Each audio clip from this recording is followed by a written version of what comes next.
Somebody is searching for the right child. Somebody is telling you what's right. Now you're going to have to decide what you're gonna do the next step you take in life.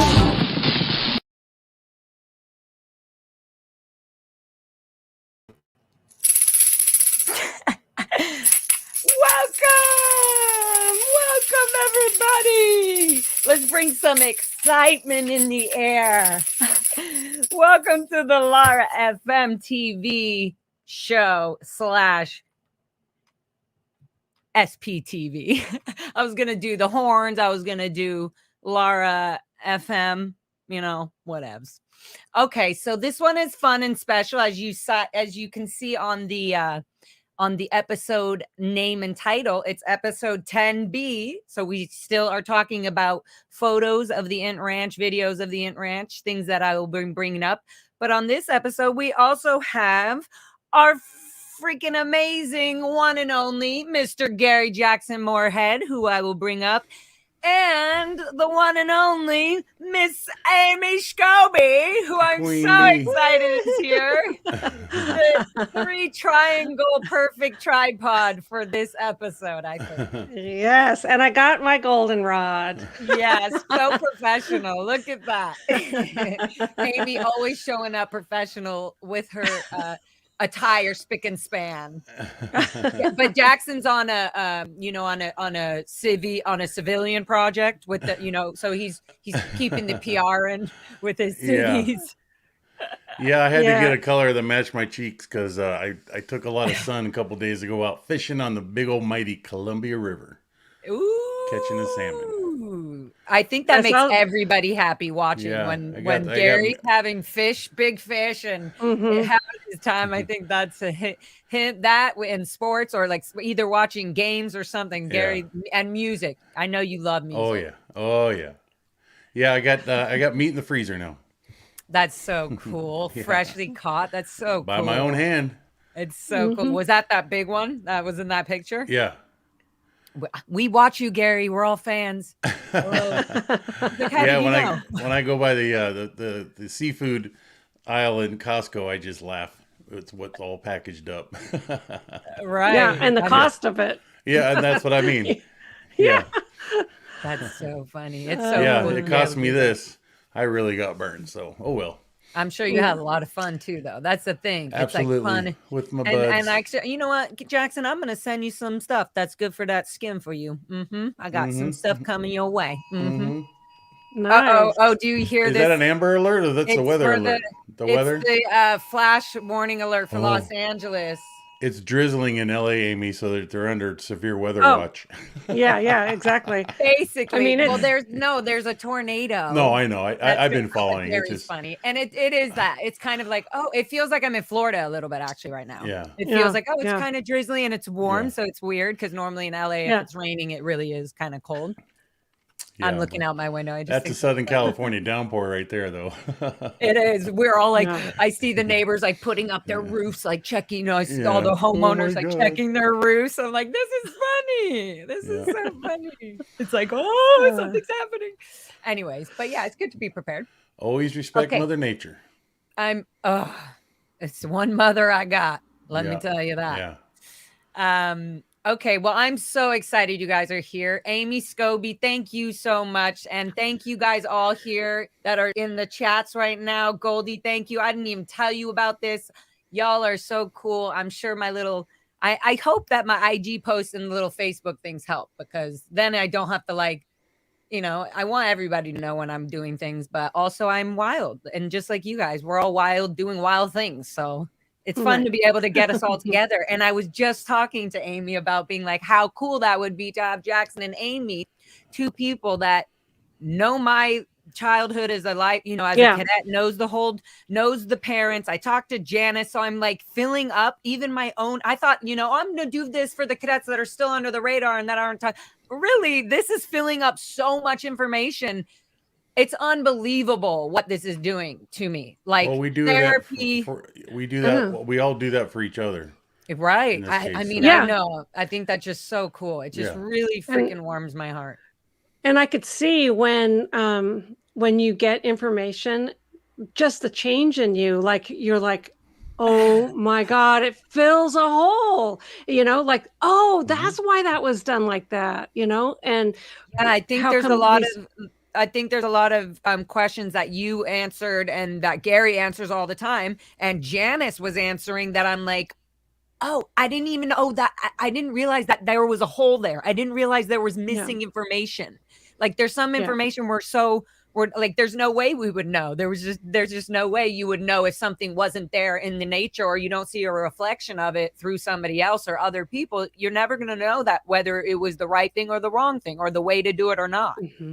Or if you had missed something, or there was some, so it's well, here's another surprise. Amy's got half of the lotto winning numbers, and I got the other half. So all you need to do is ask us, and then you'll win the lottery.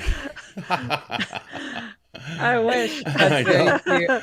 If it only worked like that. Well, that in a weird sense, Laura, that's what it does for your soul, though, right? You get an answer here, get an answer there. You're winning the lottery in your life.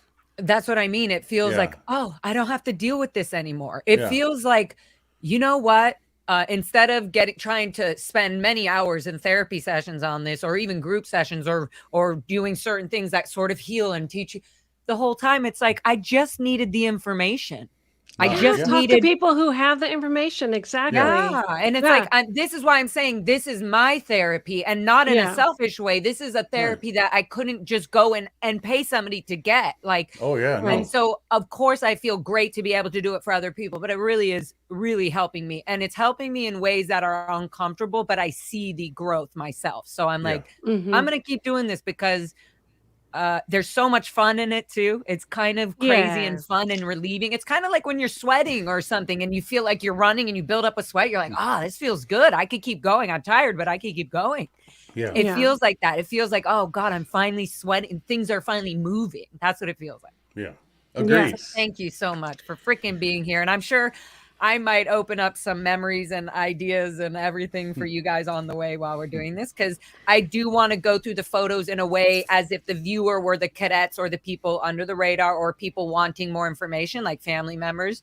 I do want them to kind of like, if there's a cadet in there, let's talk about who's in the photo and blah, blah, blah, and where this, and any memories that come up, or, oh my God, this must be so-and-so's parents or child, etc. That would be really great, because that's what's really coming about through all this, which is like so important. The things you don't know that are like, oh, this is really helping and helping me and expanding the knowledge of not just letting another life go by and another person die or unlive themselves or whatever you want to call it, because I know they're being so held with this information they're not allowed to speak about. Yeah. Can I say two things? Yeah. First, I'd like to just acknowledge, oh, God. Anyway, I just want, oh, shit. Aww. Damn it. I got you, baby.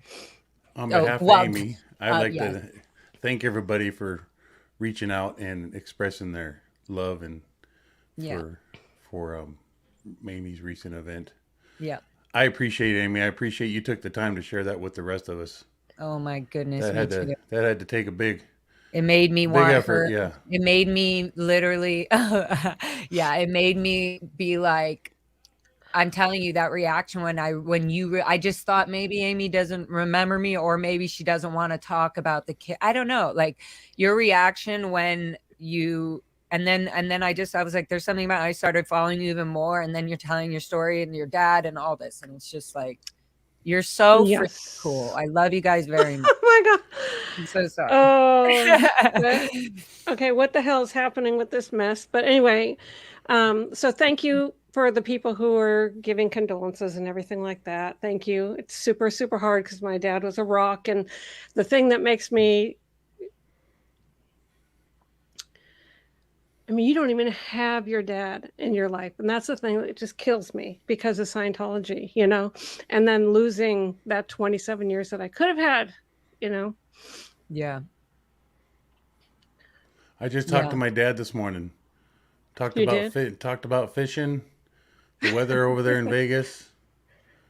And all of his plants got a good, healthy dose of Mother Nature. So Yeah. There's just three aspects of your loss. I still got mine, and Laura's still in search of. Yeah. So yeah, I know. This I was like all ready to do this, and I'm like, okay, good. I did my, tribute video, and I'm so excited to talk to Laura. I'm really excited to talk to I you. am too. I'm so excited. I'm so excited for you to be here and to express what we weren't allowed to have these emotions. This is a platform right here where we're allowed to cry. We're allowed to feel how we feel finally. We're allowed to be numb in areas, and that's okay. Right. Yeah. It's so sometimes cool. It's so fun when we think like, haha, you think you're going to control your natural, beautiful emotions like you were trained to do your whole life. And then sometimes sorry, my authenticity is clearly ahead of itself because here I am. Right? I love that. Yeah. That's exactly right. It's like, I'm not going to control something that's authentic. And look, these are tears. Right. And trust you, me. I don't know where I'm getting the strength at the moment because maybe in 5 minutes it won't be here. But an hour ago, I was like crying like a crazy baby, but just in health, but also in just release while I was washing dishes. Like, oh my gosh, yeah, just crazy. Yeah, I bet you the sweet gem that your father moved on with, Amy, is the beautiful daughter that he created and raised. Well, yeah. See, I mean, the family is just a great, great family. I was so blessed to have a loving dad that just, without any questions asked, after 27 years of being abandoned, take me back in 100%. And that's the kind of guy he was. But anyway, I didn't want to make it about me, but all these people were saying things, and so my heart was in my throat, and I wasn't going to be able to talk anyway. So. So I just wanted to acknowledge them for that, because this community, oh my God, this community is so loving, so caring, reach out all the time with amazing words and encouragement and everything. And I just want to say that I love you guys. Yeah, me too. You guys are freaking, it's so true. It's so cool. It's so cool. It's so nice to be able to like be going through something and be like, cool, I have like a little community, and that's good enough for me. Yeah. Right. Before you had nothing. So it's like, woo, I have this whole great community that feels connected to the whole entire planet. That's what it feels like. Yes. Yeah. Well, not to drown it backwards, but I feel like we can heal a lot of people's love of whatever has gone through their lives, and heal it with love. And we can start by showing photos and talking about the Int Ranch and the gold base and the parents and the kids. And one thing that's so cool, Amy, is like that you speak about how you were the one that wasn't talking to your dad, and then you come in and talk to him, and he just takes you right in. And I feel like I really feel like, and every child that has spoken out, and even the parents of, they're now adults, but they were children when they were younger, like yourself and Janice and everybody. Like, I feel like that the only way, like them being able to speak out, everybody being able to do this, all this is happening and marinating in a way where all of the outlets of everything that we're being traumatized about is surrounded by our upbringing and everything. So it feels like this is the perfect little pocket group. And I'm so proud that you were able to, like, if my mom and dad came out right now, I fucking would immediately help them. We would have a community, but I would immediately help them, no matter how much I'm so disappointed in my heart in them, and how much I cry all the time about it.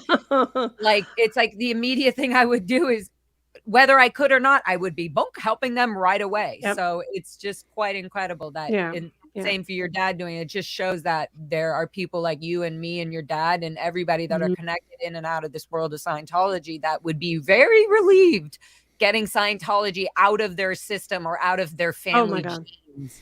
Just like, what a relief. So having said all that, let's jump to like a Wayne's World moment. It was like, diddle-doo, diddle-doo, diddle-doo. Back to the Int base we go. Yeah.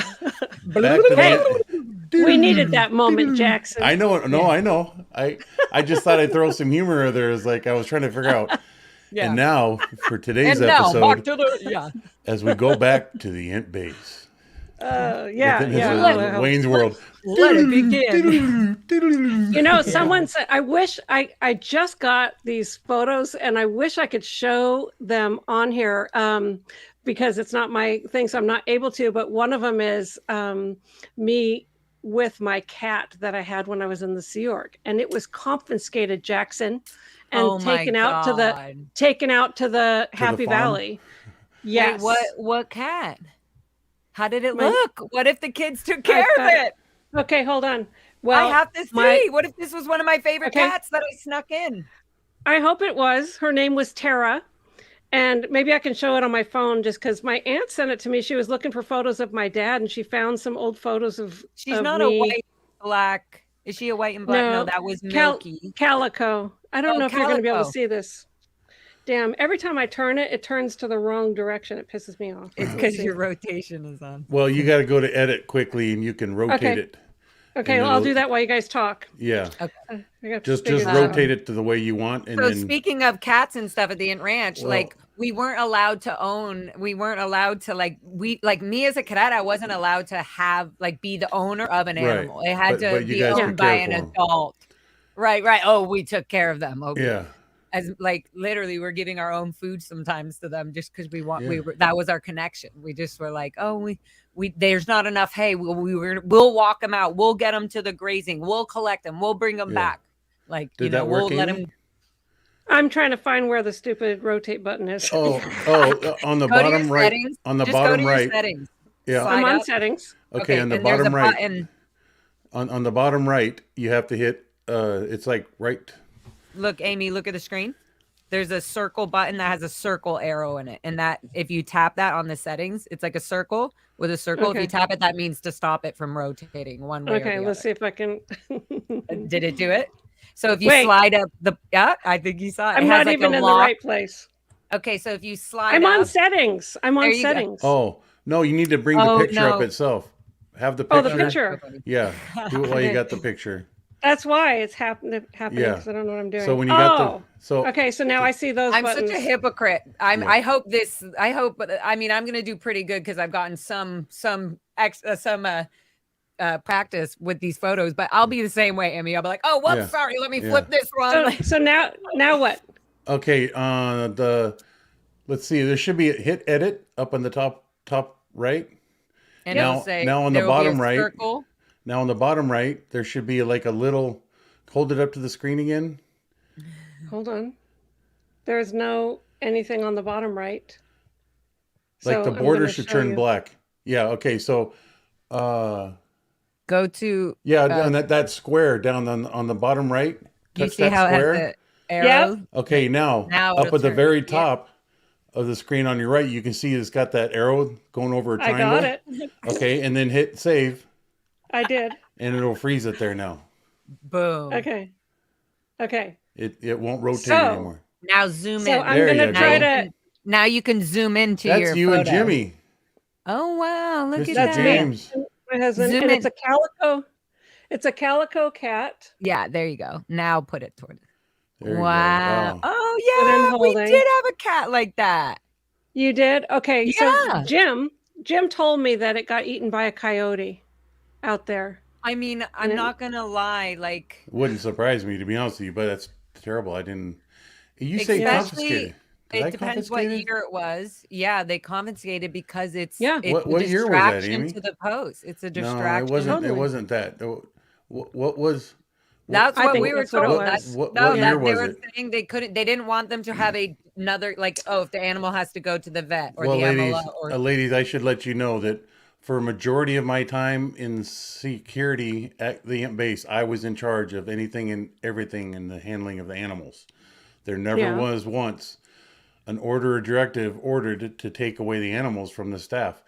But there was at the Int Ranch. I heard about it. Sure. That's why the Int Ranch was up until '96. There animals. Never was any directive or order given to me to take away the animals from the staff.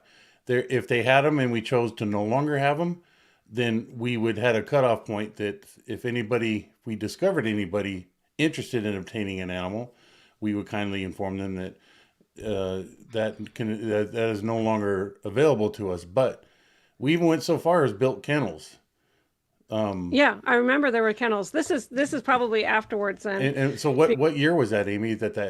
Yeah, what judging time? by how I looked, it was probably 97 or something. Okay, so yeah, see, that happened after I left.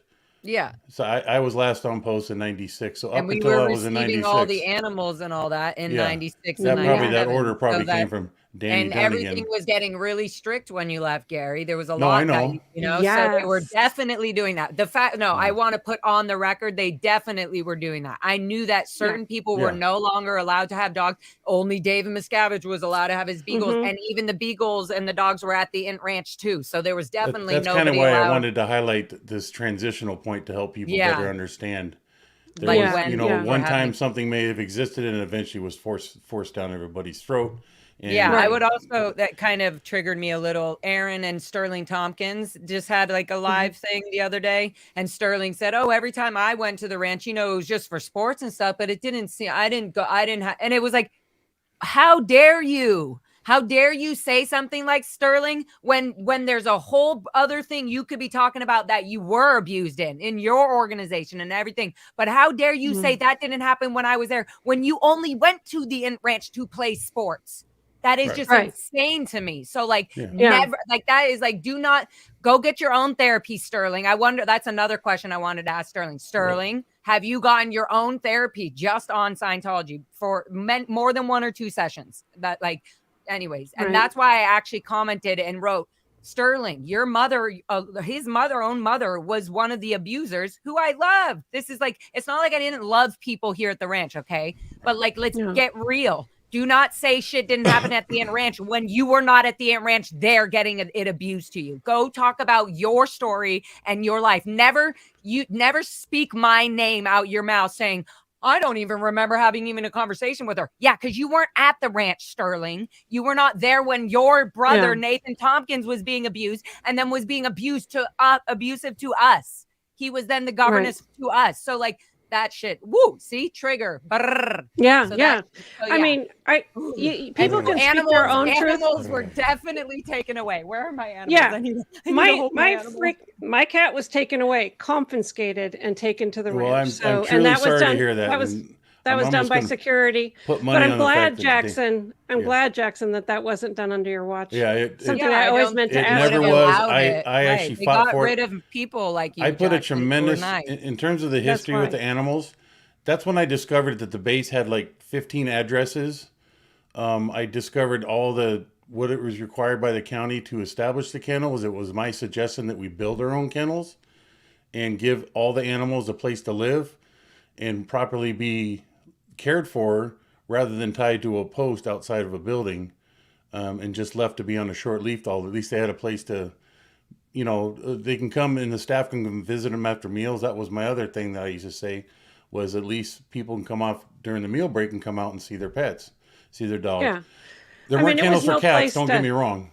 No, it was no place to have any animals anyway because you're just 24/7 around the clock. So they didn't. The only time you see them is if you get your 5 or 6 hours. Or you were like Michelle Yeager and her dogs followed around all day long every day and that's what I mean. So Gary, even when you were leaving, those executive animals were sent to the Int Ranch to Happy Valley to be taken care of by the adults there, which really is taken care of by the cadets. Shocks me. And so the thing about your cat is the responsibility really was put on all the cadets, not only because we loved it, all the children loved animals, but because they were saying it's a privilege almost to have these animals here. So if they're here, you better keep your 5th dynamic in and take care of them properly.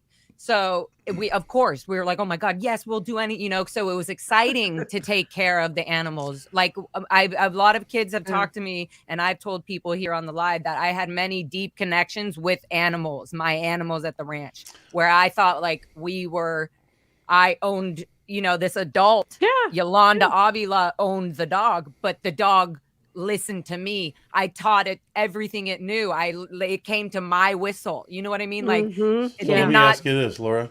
Yeah. Do you guys remember how they arrived to the base? Because I'm actually sitting here humored, hopefully thinking that Danny Dunnigan hopped in the security truck and just went around and collected all dogs and cats with the intent just to put them in a vehicle, get them out there, but then had a happy recognition of what was at play with these transporting these animals in an uncontrolled sense just to get them out to Happy Valley, because that would have been so typical also.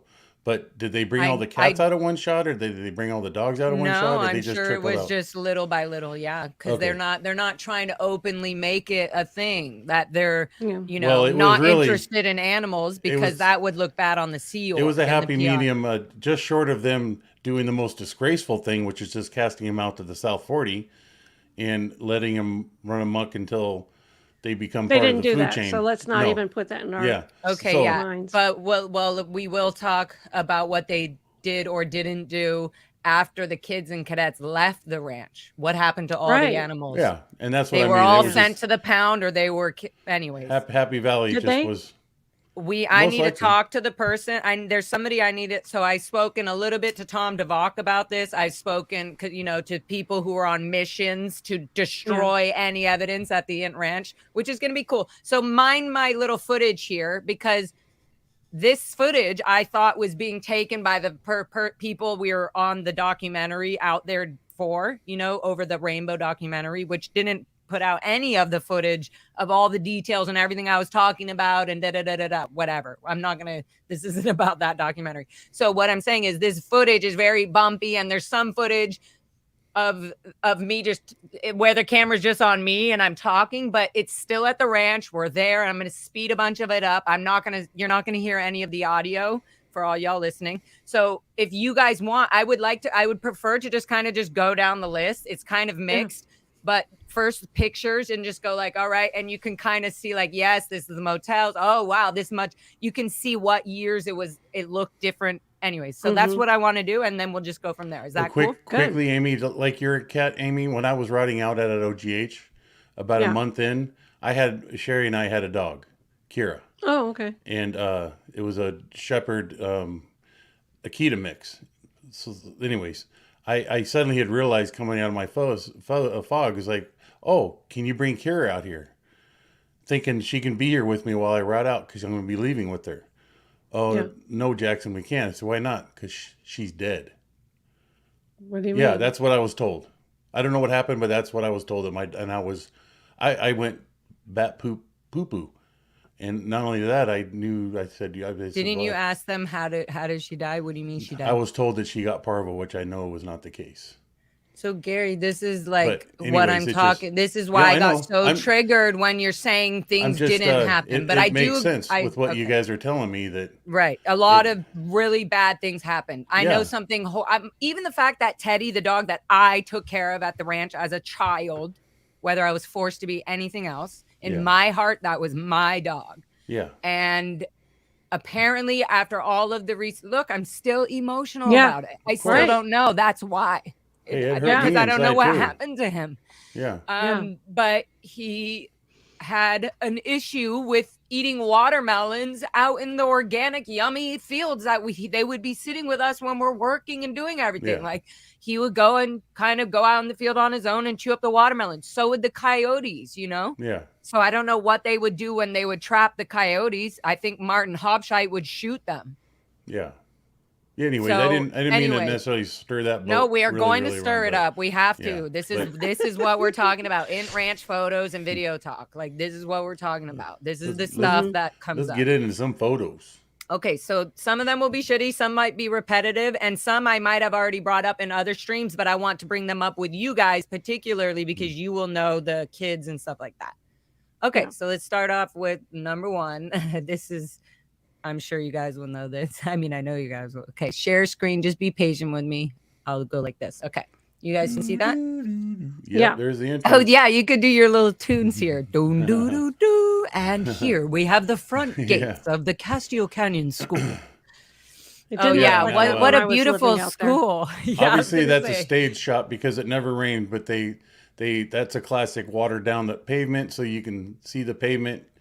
And of the two gates, the gate on the left is the only one that opened. The other one was fixed shut. You had to get out and manually open it. And then the gate control is there on the left by that aloe vera plant that you can kind of see a little red dot. Mm-hmm. Yeah, here, let me zoom in. I've learned how to do that now. Oh, yeah. Right here. That's you the see keypad. that little, you see this little box? It's Yeah. glitchy, but you can see. So you'd have to pull up, put the code in to open this one side right here. Yeah. Anyway, so Amy, you were saying this gate was not here when you were there. Yeah. No, and it was all Was it just gravel. the gate, or was there a sign? Nothing, no sign, nothing. There was no sign, and it wasn't that gate. It was just like one of these big ugly gates that you would just lift Chain up link. and walk. Yeah, Right. you know, and walk and open it and then close it. Yeah, A single gate and, that stretched that whole side, that whole road. So it was quite the job to handle. Right. So and it's then really plus funny. it wasn't a road; it was only gravel. So, Okay, so no asphalt, or you're saying, right? It was mostly a washboard because Gary, is it asphalt or asphalt? Asphalt, like my ass? No, it's not. My spelled husband with the always two says S's. asphalt. No, but it is asphalt. Yeah. Like asphalt. I thought ash. I thought it was ash because the color of it looks ash. Asphalt. That's what my husband says. And then I was like, I don't want to say ass. I always my whole life thought it was asphalt. No, sweetie, it's asphalt. Okay, great. Next time I'll land on asphalt the or tarmac, asphalt one of the with two. my ass. Okay, cool. Okay, so that's the front gate, and you guys remember. So I'm going to be random. You're going to find.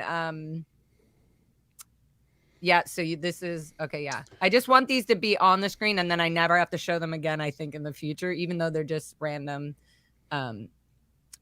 things. So when you get through the gate, right? We built all this, right? This whole right Fencing. side view with all these little rock patterns, these donuts, all this. That was at the trees. That's at the base of the sports field, which is up there on the right, the softball. Exactly. Yep. Right up here is the. And so when you get through the gate, this is the road you're kind of taking up, right? So I'm just going to shuffle there's a through long these. sweep around to the left, and then it cuts back to the right. Oh, here's the right side of that. Sorry. This might sound boring to some, but as long as they're here and you see them once, you never have to see them again, right? And there are some people who would love to just sit on this and look at this. So this is another. You guys made that beautiful. Oh, yeah, that's what I'm saying. Like but to maintain this every year with the heat and everything, we kept this shit like this all the time. I just remembered like the entrance has to look really pretty. You know what I mean? Like, and it was by design because those were very succulent to keep down the fire threat. Exactly, and they didn't take as much water. No. Oh, I do want to show this shot because this is on multiple sites, but this is like a headshot, like an overview shot of the ranch. And when you see this, this long road here, let me see. You see this long road here? This was this is the creek, like this is the overview of when you would be coming to the ranch. It takes a while from the Saboba, the what do you call it? The reservation of the reservation over here. Then you go all the way down the road to that front gate, or there's some other. Yeah. So I think you're up behind the property. Is this the other side? No. You're up near the reservoir. Oh, up on the Z mountain almost. Yeah. That's coming up too. Okay, I was wondering why that. Yeah, we didn't have such a hard bend in the road. It's down near you can see the property down there nestled in the little valley. Yeah. There. Sorry. That is up above the property. Okay, well, you're right. Because look at these shots. All these. There's 3 of these, so I just want to show them. And then, you're at. But here, and I also do have the Z path, which I'm very excited to show too. It's like a video of it. Yeah. But do you see? This is like if you're nestled up on the reservoir, right? And you're looking at the Campbell House. I'm assuming. No. Because Castile Creek is right there. That's Castile right. Creek's in the foreground. That dirt road up in the back there, up at the center of the frame, that goes to the reservoir. Right here, you would be standing on the top of the reservoir. Yeah, right. Yeah, that's right. And then over here on the other side, there's another big round reservoir, right? Yeah, I mean, I know that is but part of the fire roads up back in there. But that's Mount San Jacinto in the far right, in the upper right-hand corner. And what you're at is you're across. Where's Idlewild? From Castile, here, like a little over right there, right in the foothills there. Yeah, right that's there. what I thought. Okay, so this would be that long path that we would run down the basketball courts here. Yeah, that's the main house. That's the Here's the big house. Sports field. That's right. That's okay, right. Cool. You got it. Cool. And there's the entrance, that road that we were following in. Yes. Oh, for the backside, right? Oh no, the road just below the sports field. Oh, right here. Yep. That's right the road here. that we were coming in from the gate you were showing. Yeah, exactly. We drive and then take this final sharp right and go straight up. I think I have more footage of that, so we'll get into that. But if people watching can enjoy that, and they can pause it. You can always pause it, by the way, and look and zoom in if you're okay. If you're watching later and all that. And just to answer a quick question in the comments, somebody asked who keeps that up now. Nobody does, because it's no longer owned by the church. The Indians, it was sold back to the Indian Saboba Indians, and it's their property now. Yeah. And mind you, the church, Catherine and Muriel, claim to recent people that have been out there that they never owned that in the first place. Yeah.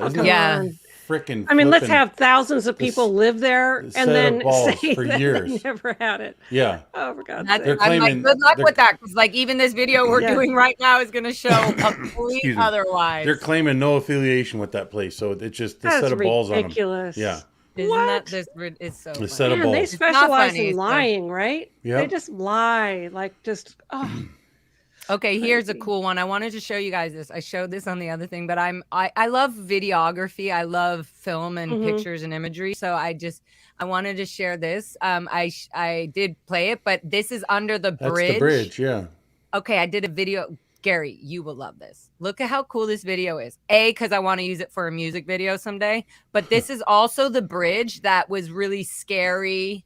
Because I'm it would always surprised we made overflow. it over the number of times that we did, yeah. Yeah, I'm so glad you said that. Like the amount of times I would be like, every single time the van or the bus, the school bus would drive over RPFers, yeah. And look at the crack. I would look at the crack in the road on the top, on the right side. It's so freaky, and it did break. Anyways, okay, so here's the video. I'm gonna play this. I wonder if I can play it slow, because that would be or play here. Can you guys see that? Isn't that cool? Oh, here we are, yeah. How cool this is. I don't know if you can hear the sound. I hope you can't, because it's really annoying. Yeah, and that's the downstream side of it. Yeah, that's looking. Yeah. That's going out from the property into the reservation. So yeah, so we would drive down this road, right? Yeah. Where this white gate is, and that would be driving up to the Castillo Canyon Gate sign. Back down to back down the Castillo Road. Oh, yeah. I have a question. Okay, so we talked about, remember Gary, this guy, Mr. Allen, or that's his fence line right there. Entrance, right? So this is the way he would be able to. He was one of the quote unquote wogs that would drive through the property to get to his own property. Well, you know why that fence is the way it is, and so far into the ravine, is to control the cow access. They didn't want, because he had cows roaming the property at one time, and we remember that. I remember that. I would literally see the mushrooms in the cow poop. And also when we would run away, I knew I would be running near Alan's property, because I would see the cows and the cow dung. And there was also a gold mine around there, and I would go sneak in there and go. I was such a wild. Were you out child. there, Amy? When you remember the cows used to roam free out there, Amy? Were you there when they? I don't remember cows ever being. They literally used to come up to the front door of the big house in the motel. Yep, they just freely roamed all their property. There was cow shit everywhere, but it was kind of a unique thing. There wasn't when I was there. I lived there for a number of years on the rehabilitation project for us. All my fond memories of Happy Valley. Yeah, I'm trying to help everybody relive a happy fun moment that just the cows used to run. I do, Gary. I forgot about that, and I do remember it was so exciting for the cadets. We were all eating. I'll show you a picture of the front. Yeah, because we're gonna get that right now. You could go out there and it would be so peacefully quiet, and you just see all these huge animals just loud, just lounging through the property. And there was a bull. There was a big bull one time, and they were like, "Do not yo, Gary." They were saying, "Don't put anything red," or I was like, "Oh, that really is a thing." Like the bull will chase red, right? The cadets' uniforms were red shirts. Yeah, hello. Fucking bright ass red shirts when we had to be all, and boom, there's a bull. There was a bull running. There was a kid like having fun on a Sunday morning with their parents for 2 hours. Yeah. And I think I don't remember who it was. I want to say, but I don't want to that way. But they were sitting on the thing and they were like, and they're like, it's the bull. Then all of a sudden it was like turning and the bull starts running right towards the kid. And they were doing some photo shoot day. It was insane. And so the kid's like, jump up. So the moment the kid jumped off and ran, the bull kind of like turned, got distracted, like turned. But I could not believe. I was like, that bull was going to kill that kid. Oh my God. Okay, let me show this right here with you guys. So here's the main house front entrance. And you see here I want to show right here. Yeah, so you guys call it the main house. We call that the big house. The big house, the main house. No, we called it the big house too. We did. That's the dining room in there. So the cow. I got lots of stories with that place. Oh yeah. Oh God. Okay. Okay, keep it on there for a second. Yeah. So, okay, the year is 1983, and it's wintertime, and no one is supposed to know where the international base is. So I was in Los Angeles, and they were bringing me as well as other people. I was on the RPF in Los Angeles, and so they got me and some other people in the middle of the night driven up to this location, and I get out and I'm looking at this house. It is totally foggy, so I couldn't tell where we were driven to, and they wouldn't tell us because it was all confidential. Talk about being totally disoriented. So now I'm in the middle of nowhere, and this is my first point of reference for the Int base, is that red house right there. Well, it used to be green or olive or something before it was painted. Yeah. Yeah, that house, period. Yeah, no, it just, yeah. And all the RPF Gary, used to eat in that dining room there. Or I remember gray or something like a light bluey. Yeah, or gray, like a bluish gray. Maybe. Yeah, I remember something, and I do remember it being a weird bad red that we had to repaint over years. It was this. We repainted it like this. The kids saying, when I say we, I never mean adults. I always mean the children. Yeah. Whether we were called cadets or adults or whatever, we mean the children. The underage children built all this out or refurbished it so it looked like this. So Amy, that you see the front door open there, which it's not really the front door, but the rooms on the left there, that's where Marge and Clive Hill lived. Mm-hmm. I think the windows on the right is where Steve and Laura Marlowe once lived. I lived upstairs. The windows there on the right, you can see through the tree. Mm-hmm. That was a kind of a bigger dormitory room. And then I think Sheldon and Bonnie Musell lived in the windows up on the left. Yeah. And that's all I remember. But yeah. So I never lived in that building. Wait. Guys, can I change the imagery so that we can actually see a video up close? That's better. Okay. Huh? Yeah, let's do that. Sure. Because that will give you you and the viewers more like, that's what it is. Okay, good old Serge is in the house. Hi, Serge, my sweet confidential kidnappings. him and his spot on observations. Serge is spot on as fuck. His favorite thing. Okay, can you guys see that? Oh yeah, see that's. Oh good, you guys can see that. Okay, good. I'm gonna play this and hopefully I can. So this is There's the very security building there in the background. That's where I used to sleep. In the security building? Yeah, but it wasn't the security building. Yeah. You see it now says Saboba Tribal right here on the right. Yeah. I don't know if you... Okay, so this is just a quick video. I feel like I should play it do it like this. You see, so the front. How long is it? No, it's only 30 seconds. Well, let it play and then we can walk ourselves back through it. Okay. Good idea, Gary. Stop being so smart all the time. Stupid is a stupid see does. So like that, you see there's the motel. That's where the bus used to pull up, drop everybody off. Yep. And right here, can you see my mouse pad on here or no? Yeah, I can see. Okay, right here we would have all the musters. This is actually where we had everybody gathered when we were signing all of our documents and getting our inspections. And I caught a 15-foot, not a 15-foot, rattlesnake. Yeah. Probably a 5-foot rattlesnake right there. Right there, yep. And that actually, there was another rattlesnake there as well. We were mustering in some of the, another. It was very normal rattlesnakes. Oh, by the way. Okay, so anyways, here are the motels. Normal. So it didn't look this pretty, I'm assuming, right? No. Okay. Nothing was green. Because the kids did, by the way, this is footage you're seeing. This is recently. This is within the last 5 years. I did this on my phone. So this isn't even like the footage I wish I could have. We're not going there. We have what we have, and this is I'm so glad I got this on my phone. And as you can tell, I really do like photography. Like there's look, you see how I take the whole main house. I'm like, hold on, remember this, guys. There's over here is the qual. This was turned into our qual building at one point, and then right behind there is the security booth. Right. which you can't see, but you will see in other videos and stuff. Did that swimming pool, that concrete pool, get taken out? That was it was turned into a basketball court.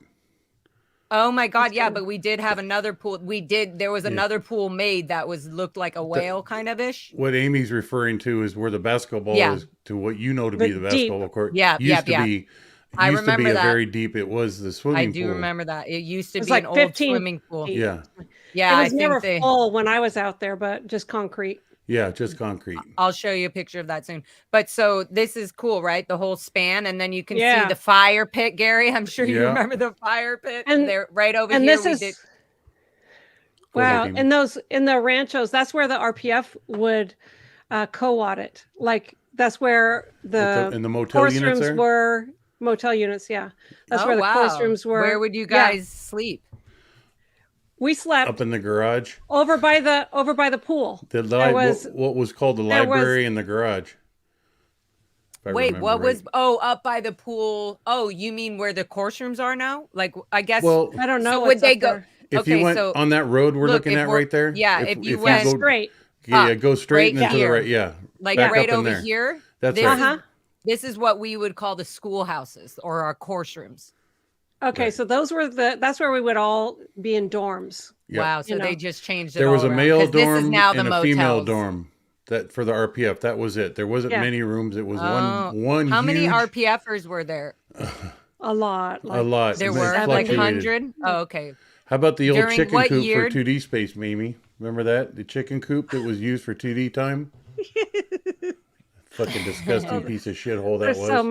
There's so many. And pigs birthing. Remember pigs birthing? Okay, so do you remember these? There was never any soccer field or something like that out there. Yeah, no, that was all an open rustic field at one time. Maybe. Yeah. So yeah. And did this waterfall here, this Mediterranean handmade waterfall? Yeah. Was that there, Amy? Nope. No, you guys did all that. You guys did all that. There was a big old cactus patch there. If you don't remember, then it was us. Yeah, no, there was a big old cactus patch there that Jesse and Vicky Azran and Paul Crabtree all went down there and. What was that red building down there? The cadets. That's like a little pump house or something, or. Oh yeah. That wasn't there anymore when the cadets were there. That's a new building. They just put that in. They did. That's the. Yeah. Oh wait, so right here, we're getting to it right here in the front. Oh, right here in the front of this would be the front of the main house, the big house. We had, I cannot tell you, probably 1 million musters. Yeah. I would say I'm not even 1,000,001. 3 times a year, at least 3 times a day. I mean, 3 times a day for a year. So, and that's at least. Sometimes they'd be like, fire drill, emergency, whatever it is, muster up, CLB's coming, muster up. So right here, simple math would put that over 1,000 times a year. Yeah. 3 times a day, just 365. So there's 900. Yeah. 900 to 1,000, at least 1,100 times a year. According to the degrees and the education I got at this beautiful high-tech Int Ranch, my math is pretty much 100% correct.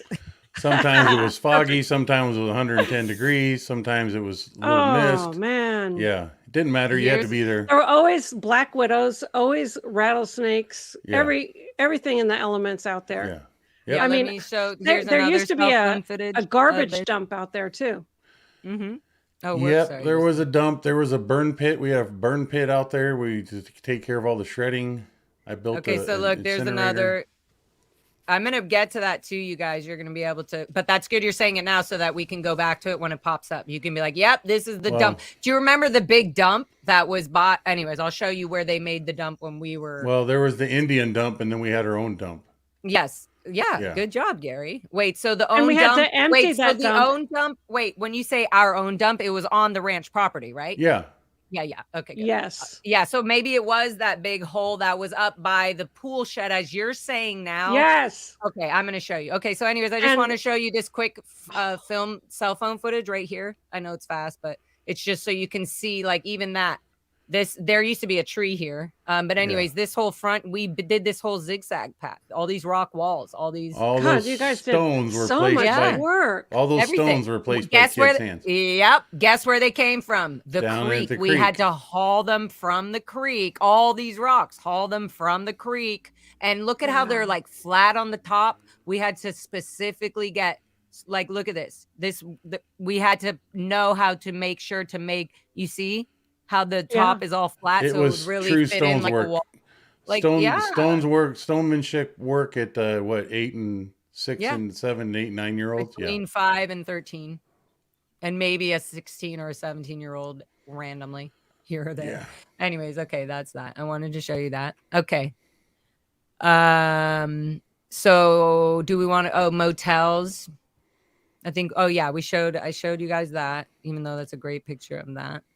I wanted to show you the basketball court, right? That you're now that you were calling. Okay, so let's go here. Behind the motels. Okay, here we have basketball court. Let's see. So this is how there was a pool here, I'm assuming. Oh, sorry. There you go. Yeah, it was never. Yeah, that's what the pool turned into, Amy. While you were hiding at Gold Base dealing with everything else, they were like, cover up that pool, pretend and make it. So this is a basketball court, right? Looks like a pretty darn good basketball court. That's the bottom of the pool, Amy. But this is where the pool was. Yeah, that's the bottom of the pool. Did it get filled in? Did it get filled? The walls were removed. The whole thing, everything. And but you still got at the end there by that building, you still got the drop off that went down. Yeah, for sure, behind the school. You can see how elevated it is by the height of the trees there, Amy. It's still elevated. So it's filled in, it looks like. No. They went down to the bottom of the pool and then removed the walls. They kept the bottom of the pool and just removed the walls. This, right? Yeah. And they filled all this in, Amy. So this became the basketball court, and then this was this was Qual. This was where we would go up and Leslie Epstein. Why are you laughing? And that's Leslie above Epstein look at smoking her cigarettes while giving us meter checks. Leslie and smelled Epstein, like a cancer God. stick. And would be, and then eventually I don't know what happened to her. She probably sent to the RPF for smoking too many cigarettes.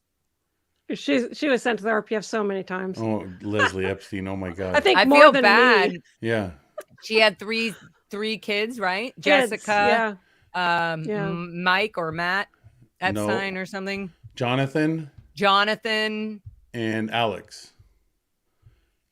That's right, Jonathan, Alec. But he had a different last name for some reason. It was Alec Wheelis, but for some reason I don't know where that got lost. Same mommy and daddy's, different last names. I don't know how that worked out. That's a great photo. I'm so cool. It's so cool to see that you went and got all these photos. It was so nerve-wracking. This whole situation was so nerve-wracking the whole time. I would have loved to go with you up there. Oh, please. Man. Okay. What about this? Let's add this one. Oh, whoops. What am I doing? I was like, wait, I had this down. Okay. You where still got are it down? we? I got it down. I just can't. I need, you know what I need? I need three screens. That would be really, because then I could have you on one. Probably that's what Aaron does. He has two. Oh, maybe I just need another screen, because then I can be here with you guys and the comments couldn't be on one screen. So I could even be like, hi guys, I can finally talk to you. And then even though I do pop over there. And then I can have the pictures and stuff on the other screen, so I don't have to get so. God, I'm already getting smarter as we're doing this, guys. Okay, present the screen, Lara Megan Anderson, before you get 0 reviews. Okay, share. Do you see this? 0 reviews. To get 0 reviews. That's right below the security office. Yeah, Amy's like, what? This wasn't here. Yeah. right? What? Where? I'm just this orienting is myself. That's the playground. So this is the playground. So right there, here, I'm going to zoom in. You Here is the motel. Imagine you standing with your back to the security office, Look Amy. there's 2 cadets. There you could see them, even though it's blurry because they got their red fucking shirts. Red. But imagine you're standing with your motels. Standing with your back to the security office. Yeah, and the security. Yeah, the security office is behind us. If you were the one taking this picture, the security office is behind you. Yep. And then to the right would be our schoolrooms, which you were saying was your RPF berthing, RPF dorms, yeah, the male dorm. And then No. Oh yeah, back to there. the right. Yeah. To the right. Right. Yeah. And then here's that fire pit. Look at those trees back then. Look at these little. The trees weren't even grown. I'm going to show you some other pictures. They were planted but not grown, right? Yeah, because we planted them. And look at later. Look at them. I'm going to bring up some other photos right now. It's such a blast from the past. Oh, isn't it crazy? I was like, no. And imagine, like, we're so lucky to see these. Other people are like, whoa, like this is a lot for them. Oh, this is behind the motels. This will probably. So can you? Oh, no, sorry. I have to share first. I have to share. Can't be selfish. Okay. I should just put my my screen right there. Okay. Present, share. And so this is behind the motels. This is a video. Can you see this, Jackson? Oh yeah, the big old lump of cactus right out back to motels there. I remember that. And here, let me move it so I can zoom in. Okay, so do you see this? Remember that this is the back of the motels. Yeah, that's the back of the motels. This is where I would let the cat come in and jump up during the rainy storm. She would jump up and I would let her. She was pregnant, and I was like, "You can come hide in my sheets." Yes. And so anyway. Oh, imagine that. There's cameras there. Wow. Where? Above the door.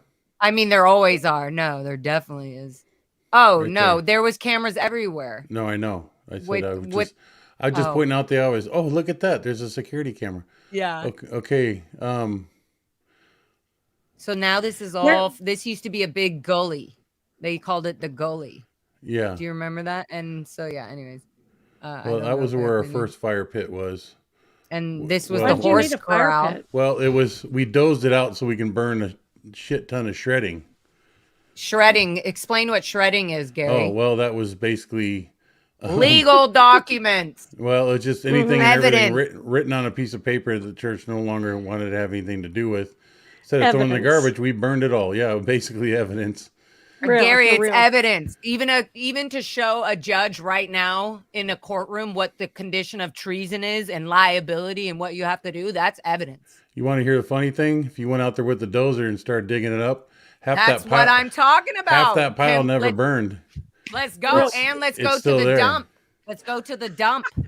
Still there. CMOINT, RTC files. Yeah. Yep. There's the fire pit, but the dump isn't there anymore. No. I'm about to show you guys. But that was my job to get rid of. Unburnt. Yeah, there's the stairs the kids put in. I remember that. Yep. We fucking checklist. Oh my God. So many. You guys are landscapers, hardscapers, concrete workers, painters, sheetrockers. Yep. Pick the prickly pears from the cactus. I'm going to show you really quick a video I did. The Campbell House. I want to show you this video. Campbell House. Oh, wait, not that one. Oh, this is from the backside of the Campbell House. God, the Campbell House. Behind. Oh, that's a cottage. Okay, we'll get to that. Okay, we have a few more videos, guys. Okay, let's go to the Campbell House, right? Because I wanted. Oh, wait, can we do a quick gold-based drive-through and then we can do Campbell House after this? It's a gold-based driving to the Int Ranch. Okay, great. And also, let's hit a Starbucks on the way. There's no Starbucks. I also want to. Yeah. I wish there was a Starbucks. Well, you could dip into town. There's one over at the San Jacinto and what was that? I did no dipping into town the whole time I was there. Yeah, I was like, I was dipping into town with Yolanda Avila when I was being sent to spec checking at the Gold. I mean, you remember the AM PM, Amy, right? That was the closest thing. Oh, you never saw the AM PM? Oh, was it right next to Kirby? Next door, no, there was a little. That was a market. It wasn't an AM PM. That's where I would corner walk. Store. No, that was a corner when store. I was at the Devonshire, I was able to walk to the 7-Eleven. Oh no, it was AM PM. Well, no, there was an AM PM. That was first thing you would hit. That was the closest gas station that people stopping by looking for a gas station. It was 8 miles away. Yeah. Oh man.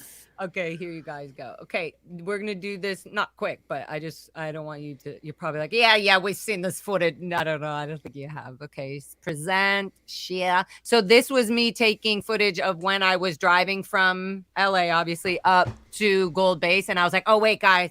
In my own mind, I was like, I want to film this because I just need this footage for myself.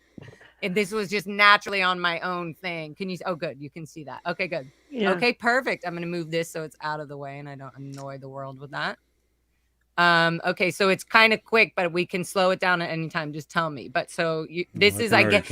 I can just already tell you where you're at. There's the G's. Totally. So this is wait. This is when we were leaving. By the way, I have I can't find it right now, but I'm sure it'll come up. This is when I was leaving the Int Ranch. Must be. You're going that way. No, you're going towards the base. Yeah, exactly. So I'm leaving the Int Ranch, going toward the base and leaving out to the wall world is what we're trying to say. Okay, so but right here to the wall world. That's what I'm saying. There's like boundaries. Gary knows. There's like limits of where the Gold Base ends and all that. Okay, so here we go. And stop it where you stopped it. Stop it right there. Stop. Okay. Go back. No, I can back up. Okay, so right here, right? Yeah, okay, right there. Yeah. Go forward just a little bit more. Okay, right there. Okay, so this is where I hopped the fence when I took my first, when I was under watch. I came running up that road on the left with the rover bike headlight casting my shadow out in front of me. Wow. I followed your cursor. Because they were behind you? Yep. I know, there was a true chase down. And there's the clearing there on the roof. And the first tree there after the clearing on the roof was not that one. That tree. Nope. Other way, that tree right there.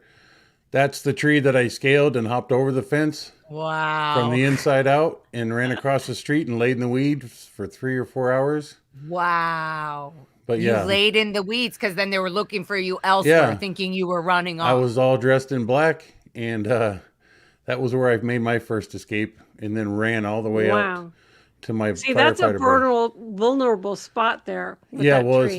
it's now that tree's now nicely lined with ultra barrier, so no one's ever gonna do that again. You spoiled it for others. I was gonna say, well, Gary, now my mom can't get out that way. Well, right. She's just like no one could dig under the south fence too. They got the chain link in the ground now. So there's still the G's. That's probably the upper G's.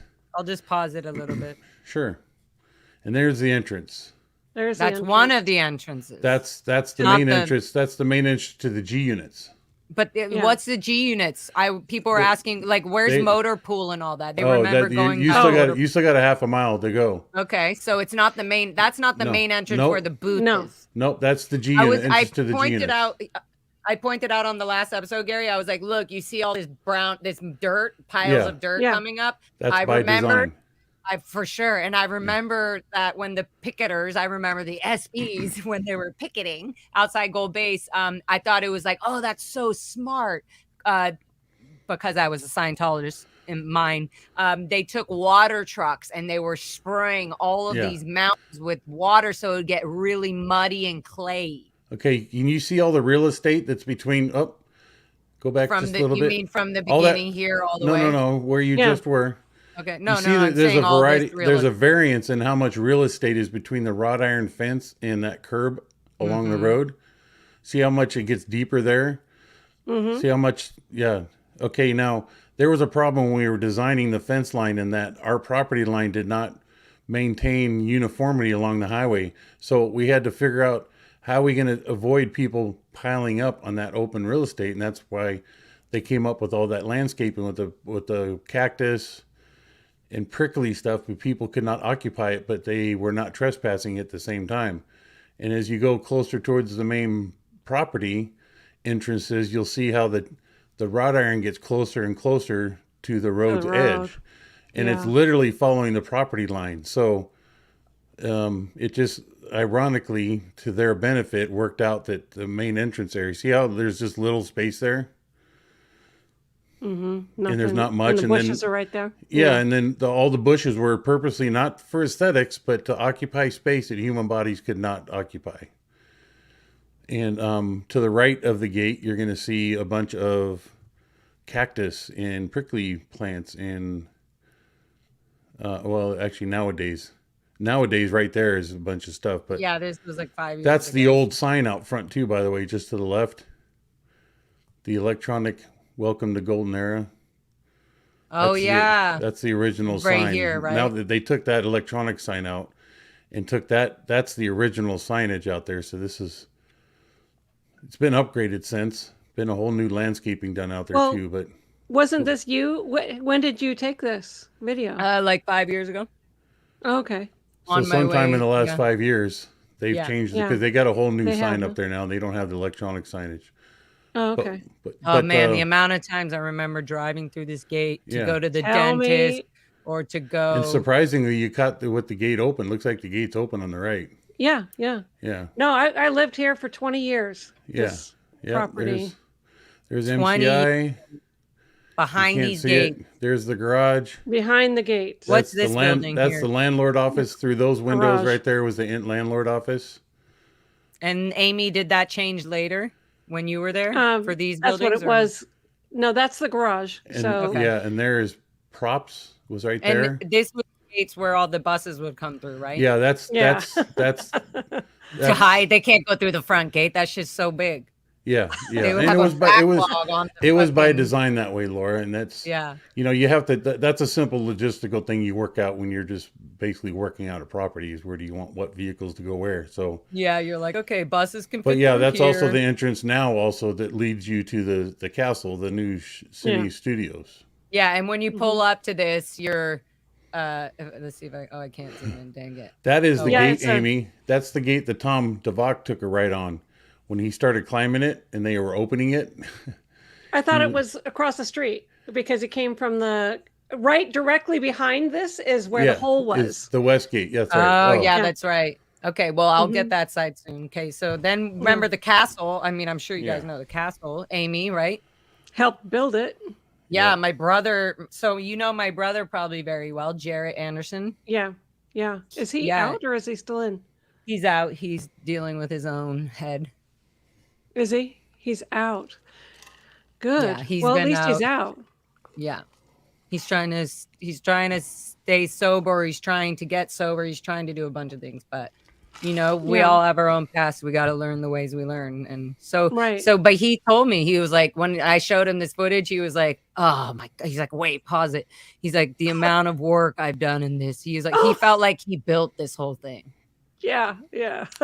It's unbelievable. It's like I know the nook and crannies of that place. Right. Like that's what he was saying. He's like all those little things. Like, oh my God. Amy, were you there when Ron Clifford tipped the crane over onto the roof in the early stages of the construction? No. Oh, I don't remember that. I was under watch leaving out at the old Gilman house across the street, and I was sitting there one day and I knew Clifford was running a crane, and he tipped it over and it landed on the roof, tilted right onto the building. Whoops. Yeah, there's a new RPF member, right? Yeah. Okay, so now I wanted to show this video. I think it was this. Oh yeah, this is a video I wanted to show because I just want to show it, but also because I feel like this has where the RPFers used to get their slabs of trays and whatever. This was the path that the food runs to the Int Ranch to and fro were. It's on cell phone mode, which I'm so sorry. I didn't understand landscape mode and cell phone mode and all that back then. But so this is back at this is back at the ranch. This is at the behind the main house, and this is where the food run would pull up, back up, and all the food for the RPFers and the kids would come from the Gold Base. We would drive down here, and then there would be a big dumpster right here. And that would be the big house on the left. Yeah, now all this has changed. All these white things obviously were not here. So this is all the hill. Like an open parking lot. Like the Campbell house is over here. There's the other end of the sports field. There's a whole sports. No, this is all brand new sports field now. This is all brand new area. This is behind the big house. To the right of us right here, it would be the orange orchard and everything that we... Oh, but you wouldn't. So we're looking at the big house? No, that's not from the back end. From the back end. This is where. Remember Gary, where Amy, where the RPFers at the Int Ranch. I guess where's that guy Chuck or whoever was in the chat? Chuck You'd be like, Beatty. yep, I know. No, this was all full of apple orchards. This was all fields. So that's between the big house and the Campbell house is what you're just looking at? This yeah, exactly. Which one again is the Campbell house? Is that where Annie Tidman was kept? Yep, I'm going to show you guys that right now. Okay, so there's where remember the grave? The graves, that's where the graves, the Do stone you remember heads that, are. Amy? They're still there. It's right there. Oh, I can't zoom in. That's one. I never head. ventured up there because I was an RPF. Yeah, there's graves. Oh, look, I naturally zoomed right in on it. That's so funny. Nice. My video, because I was like, oh my God, I remember. Well, that was grave. always the thing. I used to hide. Anyways, okay, so that was a good little quick video. You used to hide. It's not. I used to hide in the grass. I used to hide in the grass right there, just like Gary said. I just laid in. You know how he's hiding because they're looking for a big person or a kid running or something, right? So if you just lay there, they can't see where you are in all of this grass. You're like a bunny hiding in the grass. The Free Xenu Project said this is like watching inside footage of Area 51. Yeah. Right. Well, it's getting better, guys. Stay. Thanks. Hey, thank you all for being here and staying tuned in for this long. There's a lot more coming. We're gonna probably do two series of this. Yeah. Because I don't know how long Mr. Jackson can rock on his rock star I trip. do need to pull out of here like shortly because look at I just reminded me. He's having so much fun. Watch him being here in an hour from now. Okay, here, look, watch. Gary Garrett. This is the fire pit that I want. Remember earlier I showed you guys how small those trees were when they were first planted in them? Yeah. And 10 years later, 15 years later now, these are the freaking trees. No shit. Wow. That's around the fire pit? This is currently how it looks at Those look the like Int Ranch. redwoods. Yeah.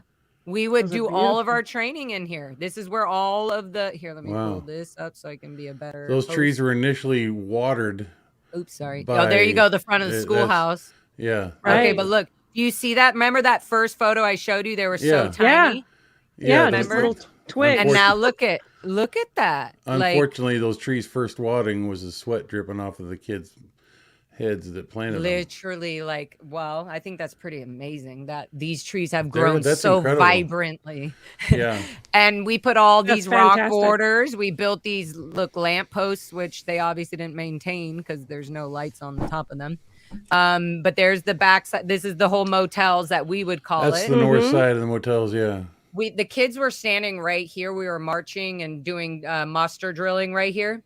And boom, boom, from way up here, we hear shooting from, gun shooting, which was often because the Indians. But then the person running us was like, get your TRs in, you guys shouldn't be distracted by anything. And we're standing there at attention, right? And fucking not even 5 seconds later, bing, a bullet comes pouncing off like a shell or whatever from the bullet comes pouncing off the sidewalk. And within 5 seconds, they were like, get the fuck inside. Like some Indian or whatever was probably just free range shooting and didn't realize he was probably into his second case of beer and he was just out shooting stuff. I mean, I didn't want to be judgmental, but no, well, that's a fact. No, it's 100% I used to respond the fact, and probably thought it was funny to maybe even be shooting in the vicinity. They used to start fires out there and place bets and see which engine would show up first. Yeah. Yep. We would be standing here in marching, like in our forms, like lines in a row. And then back here, we would see a whole little smoke of fire starting to occur. And we would be like, and they would set a fire and place bets on which engine showed up first. Yep. Just for that entertainment. Boy. So there's many photos I have in this book. I probably should just pull out. Oops, shit. Hold on. Sorry, Foxy lady. I dropped my lipstick in her cage, and that's a no-no. She'll be like, oh, thank you. And then I'll look in there. And a fashion faux pas? Yeah. So I have this book, Amy. I kind of wanted to show you this. Wait, first, let me finish this video. I just want people to have, this is for the record. The video is not for me to enjoy. I do enjoy it, but this is for the record. Campbell, this is what we called the cottage. Yeah, the cottage. That was where originally our first introspective rundown people would be was right there. Mm-hmm. Which means that you're segregated from everybody, in locked a quiet down. environment. Yeah. Yeah. And that's where a lot of the, people with a psychotic episode would be placed there. the original. That was and then that later was changed to the Campbell House, which after this footage, the Campbell House was more high-end security concerns, completely isolated from everybody else. Oh, that's so funny. But Gary, the governance group would be in this cottage, like the little young out ethics cadets would be here away from the rest of the cadets. And then the high-end security issue, blah, blah, blahs would be at the Campbell House. Yeah. Okay, so I'm going to play this video. It's 50 seconds. So just go through. We can talk about whatever you want. Oh. This is the back end of the motels. It's more visually so people who used to live here can, who lived their whole lives here can kind of reminisce. And the fire. There they are. There they are. There's so that this was what your dorms were, the RPF dorms, right? So these were then later converted as our course rooms. These were the two sides of this were the academic side at one point, and then it just got changed up. But Scientology side and academic. What I originally remember it as, first when we owned it, that used to be the garage, which is just basically was a big garage. But if you look at that building, the two narrower, long but short windows in the middle was the split of the 50-50. One of those windows was the female bathroom, and the other one was the male bathroom. And then that's how we had it too. And I think the male dorm was on the right and the female dorm was on the left, or vice versa. Vice versa. Okay. That's so interesting. Okay. So and I left my sneakers out because like we take off our muddy shoes or whatever outside and go into our dorm, and I went to put my shoes on in the morning and there was a tarantula this big, the size of my hand, sitting in my shoe. Oh my God, that happened so many times. And right there where that little black or fence, a rattlesnake. You want to know? Yeah, a rattlesnake came and bit a dog's nose right there. that was out there. Okay, that's where, right in front of that is where Dave pulled up in a black van one night and dropped off all the staff, from Sarge to Annie and everybody was brought down from Creston and busted and assigned to the RPF. This is where Dave drove them out to, and I met him there at like 2 or 3 o'clock in the morning, and that's where their life of misery began. That's right there. Crazy. Yeah, right there. For some reason, that's where he always stopped. Yeah. You know what else reminds me of all this is when Kenny Campbellman or when any of the security guards would pull up for intruder drills, they'd all park here and then walk up to the security booth. Yeah. But this little area was when people would come up, even non-Scientologists, WOGs, as racist L. Ron Hubbard would like to call it, would literally come up here. This is where they would either come here or they would come up to the main house. So that when spot was and Kenny Campbellman would come and brush his mustache every single time he got off the motorcycle. I don't know if you know who Kenny Campbellman was. Of course. Yeah, of course. He was a security guard. A short little guy. He was a white guy with an afro. Yeah, his, with like a little curly afro, and Grace and Lawrence. He would brush it with the comb. He'd pull it out of his. Oh my God! I bet you there are cadets laughing their asses off right now. He would pull a comb out of his fucking. I hated him because we had a big fight, well, like a physical fight, and I was a child fighting with this fucking dude. Anyways, he would he'd brush his fucking mustache on his motorcycle, look in his mirror, and then do a little hop all the way up to his security booth. So annoying. Okay, anyways, had to. Yeah, mind you, he was one of the two people that got busted for having full access to the internet and to monitor it security-wise, but him and Warren McShane both were the only two on the property. And then guess who got busted for porn? Warren McShane and Kenny Campbellman, yep. Oh my God. Fucking gross. Warren McShane too, huh? Yeah. Okay, I'm going to continue this. So this is just my cute. So I had to go up here, right, Gary? I had to see. I was like, look, this is the fire pit where all of our training drills of fire. We would muster up there and do our. Yeah. That's where we would. We'd also do all our shredding here, as you call it. No. The shredding wasn't done there. It was out. No, the cadets did it. We would every week. We would that there would be a pile like that, and it would all be the remnants of old check sheets or policy letters or OWs or whatever that we were just shredding because no longer needed. But even from our young childhood age, we were learning that shredding Scientology information was normal. So that by the age Amy later when I'm 14, 15 as a CMO messenger in Clearwater, I'm shredding Lisa McPherson lawsuit paperwork stuff. Oh, no kidding. Like, yeah, it's the same thing. To me, I'm like, oh, I'm just protecting the church. I'm just, Yeah. But they have bins and bins of papers for me to be shredding hours worth of time through a machine that like slices it down to tiny pieces. Yeah. Also, this they also did another. This fire pit would fill up, and it would fill up with water in the winter, obviously, and it would turn into a frog pit home. And so the kids were caught all the time in the middle of the night in the freaking fire pit trying to catch and play with frogs. Very, very bad, but we loved it. Another thing about the shredding is we would take truckloads to acid vats. Well, no, they weren't acid vats. It was just a big, it's a place where they made roofing paper, and it would just get mulched down. Because I was put on a serious task one year to come up with a new solution. I had to keep submitting all these.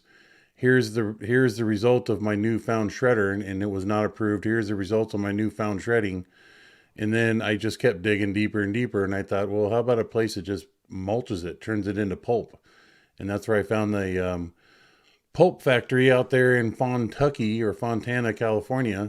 Fontucky. Yeah, that's what it was known as, Fontucky. But I used to haul the shredding in the flatbed steak bed, haul it out there and dump it by the.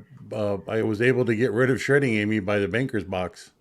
Yeah, I know. Just throw it in, and it would circle around, and every now and then I'd see money. So I started learning to, when I throw it on, I would spread it across so I could grab any cash that I would see.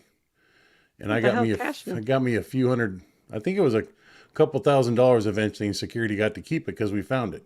Why was there cash? I think it was treasuries. Idiotic foolishness, because they're not professionals. Well, David Miscavige does not know how to handle money. I don't even know what to. I want to find the best word for him. Like, you chew on that. But it's gonna be a minute. Yeah. It was how it happened was people would turn in their accounting, like if they got dispensed $10 to go out and make a purchase that was approved, and they came back with change, they'd have to put their change and the receipt in an envelope and turn it into treasury. And then that's right. So those things would just stack up. Money. Sometimes they would sit on a desk here, sit on a desk there, find its way behind a filing cabinet, and they had to clean shop and throw it in a shredding box. And it would sometimes there was a couple $100 bills laying in there. That's so funny. Yeah, it's just stupid being stupid. That's what it was. And hey, it's pretty smart. I mean, you know what Kenny Campbellman told me? Fuck him, asshole. And I have to say one more thing before I move forward with this video. Kenny Campbellman said the rudest things to me because I fought him. He literally he dragged me like a fucking dead dog, or dead deer, or whatever, from the Campbell house all the way to the main house. And he was yanking me like an evil asshole, yanking me you come with me, like a fucking out of control psychopath. He lost his temper and he dragged me. My legs were scraped with fucking gravel they were bleeding. I was shocked as a child. In my mind, I was like, he is not supposed to be doing this. He's losing his mind. Wow. What the hell? And then he liked to say, because they were telling me hey, Megan, you're not supposed to be doing that. And he made a joke walking up his stupid fucking hill to security after he brushed his mustache. They said something like, don't steal the bike or something. And he was like, that's like telling a dog not to bark. He was such a fucking asshole. Wow. He was just saying, I'm naturally just an out ethics cadet. I hate this man so much still to this day. I'll get over it, but woo. And then the worst was that my own mother made me apologize that weekend. I had to go on the day that she came because I refused to speak to him. I was like a cadet who you could see me. I was like, don't come near me. I'm never speaking to you again. You're a fucking disgusting For real. human. I was just as a kid, I was just you're horrible. You're a horrible human. Ooh. Anywho, That's so, bad yeah, that you were Kenny made to apologize Campbellman. to somebody who abused you. Come on. I had to go into the security booth, shut the door, and my Mr. mom was like, Campbellman? "Mr. Campbellman, Megan would like to say something to you." And he was like, "Okay." I was like, "Ugh!" I still hate him to this day. Wow. Anywho, okay, sorry. Back to the video. It's terrible. How about them Dodgers? Yeah, about them Dodgers. So yeah, I was just admiring how beautiful and amazing these freaking tall trees are now, right? That is pretty stunning. It's amazing. Considering what they bore witness to. Yep. Yeah. So there you got your cottage, the fire pit. There's that schoolhouse. It's so There's funny these to see tall that. ash trees. I know, isn't it, Amy? It's just a trip. Yeah. So if you like see right there on the side of this, this is probably the area. Schoolhouse? Wait, Where sorry, right right here. Yeah, to the yeah. left there, yeah. So right here. So up to Up the left. when you of go that up. There was the so dump. when you wait. Oh, okay. It No, was yeah, the exactly. original Wait. library is what Let we me- refer to. It was called the library. Okay, so look where my arrow is. If Yeah. y'all are watching, when you walk up this hill and you go to the right, that's where the new basketball court is that we Right. just showed. And then right there is that Qual little shed they called the Qual building, where we'd go up and get meter checked by Leslie Epstein. Then you walk down this path right here. Yeah. And that goes to the sauna and the maintenance shed, which is a whole tool shed. And they have a new pool right here, which I'll show you a video of. Okay, There's now a in whole between pool. that sauna and the Qual building, Laura, there was a building there. Okay. And I last knew it to be, it was the original library where it had like the front doors were louvered glass doors. It was very quaint. And Amy, I don't know, I think that was the RPF. They definitely didn't have those there anymore. Yeah, there were RPF spaces at one time, but there was certainly a building there. It had a big old concrete front porch, uncovered porch. Oh, that's so interesting. Okay, because back, I could go back. Yeah, let's go back. Right here, up here, where you're talking about there was a random slab, like a random cement slab. That's the old library, and I don't know what Amy. that what wasn't you occupied it as, Amy. I'm trying to remember that. Okay, and then hold on. Because I thought it was these. Amy, up to the right here. Right? Yeah.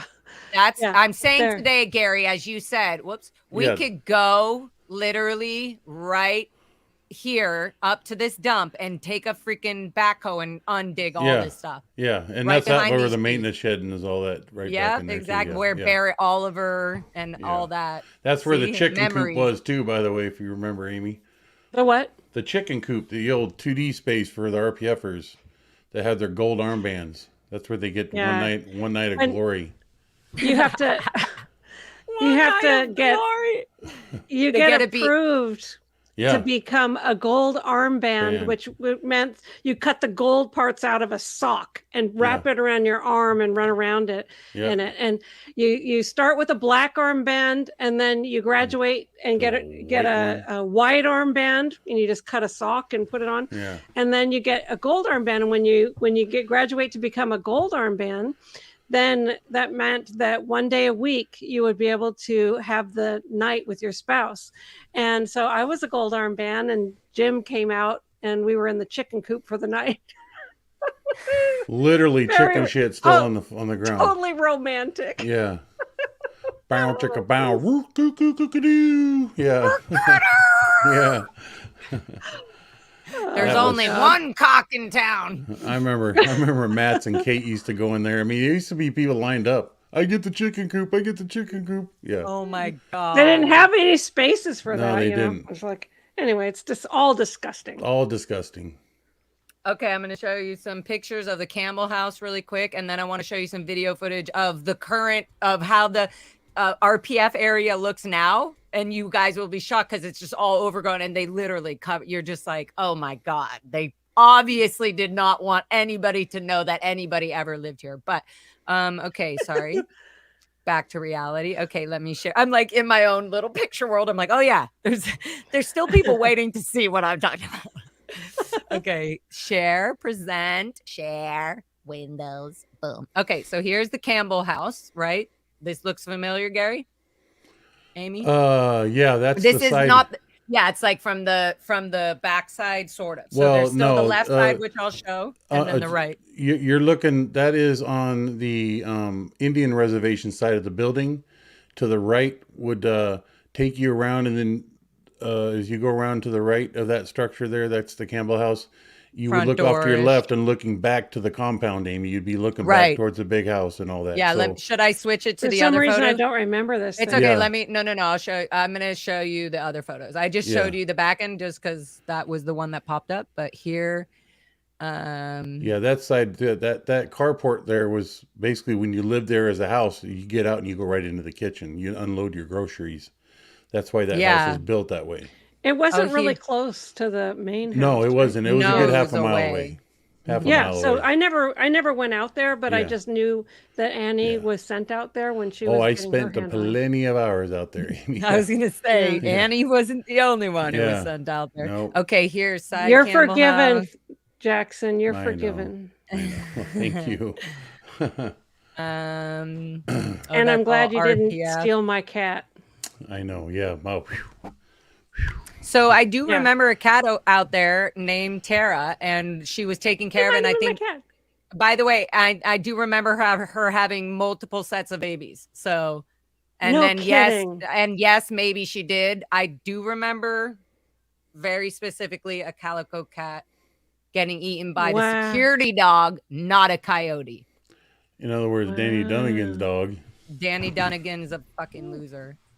And sorry, wow, Lara. And what's his name with the curly hair and the mustache? Oh, Penny Campbellman. Yeah. Okay, here's another. Those two deserve each other. Well, they are. They're together. Yeah. So here's another view of the ranch of the Campbell House. Whoops, that's not what I wanted to do. Lara FM, what are you doing? There. Okay, so that again, maybe this is like if you were coming up. Do you see that? This is like if you were coming up to the. Well, that's the same view of the same house, just further back. Same. No, but like house. This would be where you would pull up. And... Yeah, but you're still looking at the same side of the house where you're just looking at, but you're closer to the ravine is closer to your back. No, I'm just trying to help. No, you're just no, you're right. You're right. I want to actually show the video of the Campbell House, which I'm getting to. It goes inside. Give me 2 seconds. Yeah, we go inside the Campbell House, and it's really creepy and gross. Well, it was a schoolhouse that we took back over from the kids. It was intended to be right here. I found it. Yeah, the older kids. So there's 2 videos. One is here. I'll just show this one, and whatever one I don't show, then boom shakalaka. Then we know that. Oh, Lara Megan Anderson. If only you had a good mother. Nobody got that. No, I heard it. I was trying to figure out something appropriate to say, but I'll just leave that alone. Oh, okay. Okay. Jackson, what was her mom's job when you were there? She worked in film editing with Gary Weesey. I think she was a logger. She kept track of everything, if I remember correctly. Yeah, she was in Cine. I didn't know. So I didn't deal with her. She worked in the upper lodge in the video area with Gary Weesey. Does video librarian sound video familiar? Librarian. That's exactly. I was that's because Gary, she's been doing the same job for the last 40 years. Yeah. That's so crazy. And the only title I've ever heard, I always was like, even as a child, I was like, I'm not sure. She's like video. And I just didn't know librarian, video librarian. But you know what that means? Like, she's the video librarian, but what her job, one of her main jobs that David Miscavige needs her for constantly all the time and needs her to be on purpose and not distracted by my father or me or Jarrett or anybody, not a Scientologist or a serial member. Is she does all of the, when Cine goes out and does these filming and puts all these things, she puts it all together to David Miscavige's speech. She's the one. Oh, no kidding. Yeah. She's the one putting all the propaganda and bullshit fucking PR for Scientology, which is lies. They call it PR, but it's lies.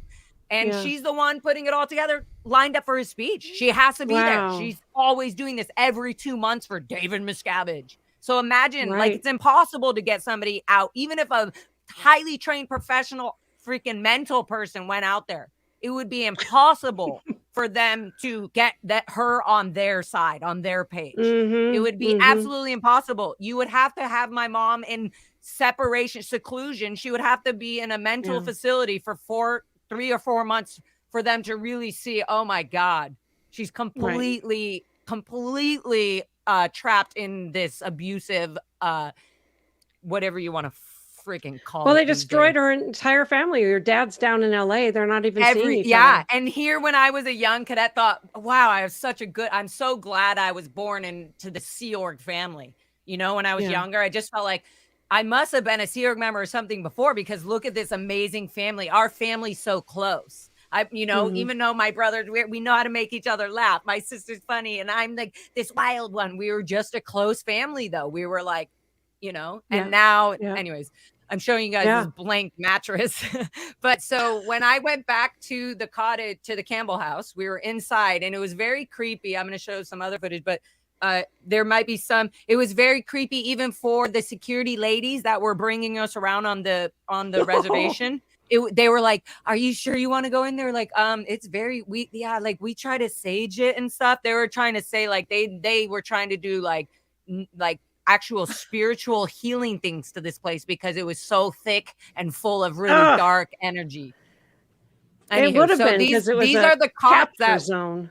Right. Literally, it was the prison inside the prison that you would be being watched. You're under watch. This is where you get put under watch, 24-hour watch. And they really are watching you. Somebody is watching you. That's where Sherry was for 365 days there. This is exactly what's happening with Shelly somewhere. She's being under watch, hoping that whatever she's doing is healing herself, or whatever she thinks she's doing is also healing David Miscavige and getting his ethics in, or whatever the fuck is going on with them. Anyways, so the security guards had cot beds or whatever, or if there's somebody on watch, they were put in an open cot bed. So these cot beds and things are still here. There's some, I'm going to start playing it, but there's some footage in here of old Halloween costumes and boxes, because they were all in the attic. And so when they pulled them all out, it was just all these creepy. See, I told you guys it's random footage, but it's better to have this footage than none, right? Yeah. So this is, actually, this is going into, I thought that was a Campbell house. This is going into the big house. So we're in front of the big house right now. Do you see that? I'm talking, so it doesn't matter. We're going to I'm going to speed this up, actually, guys.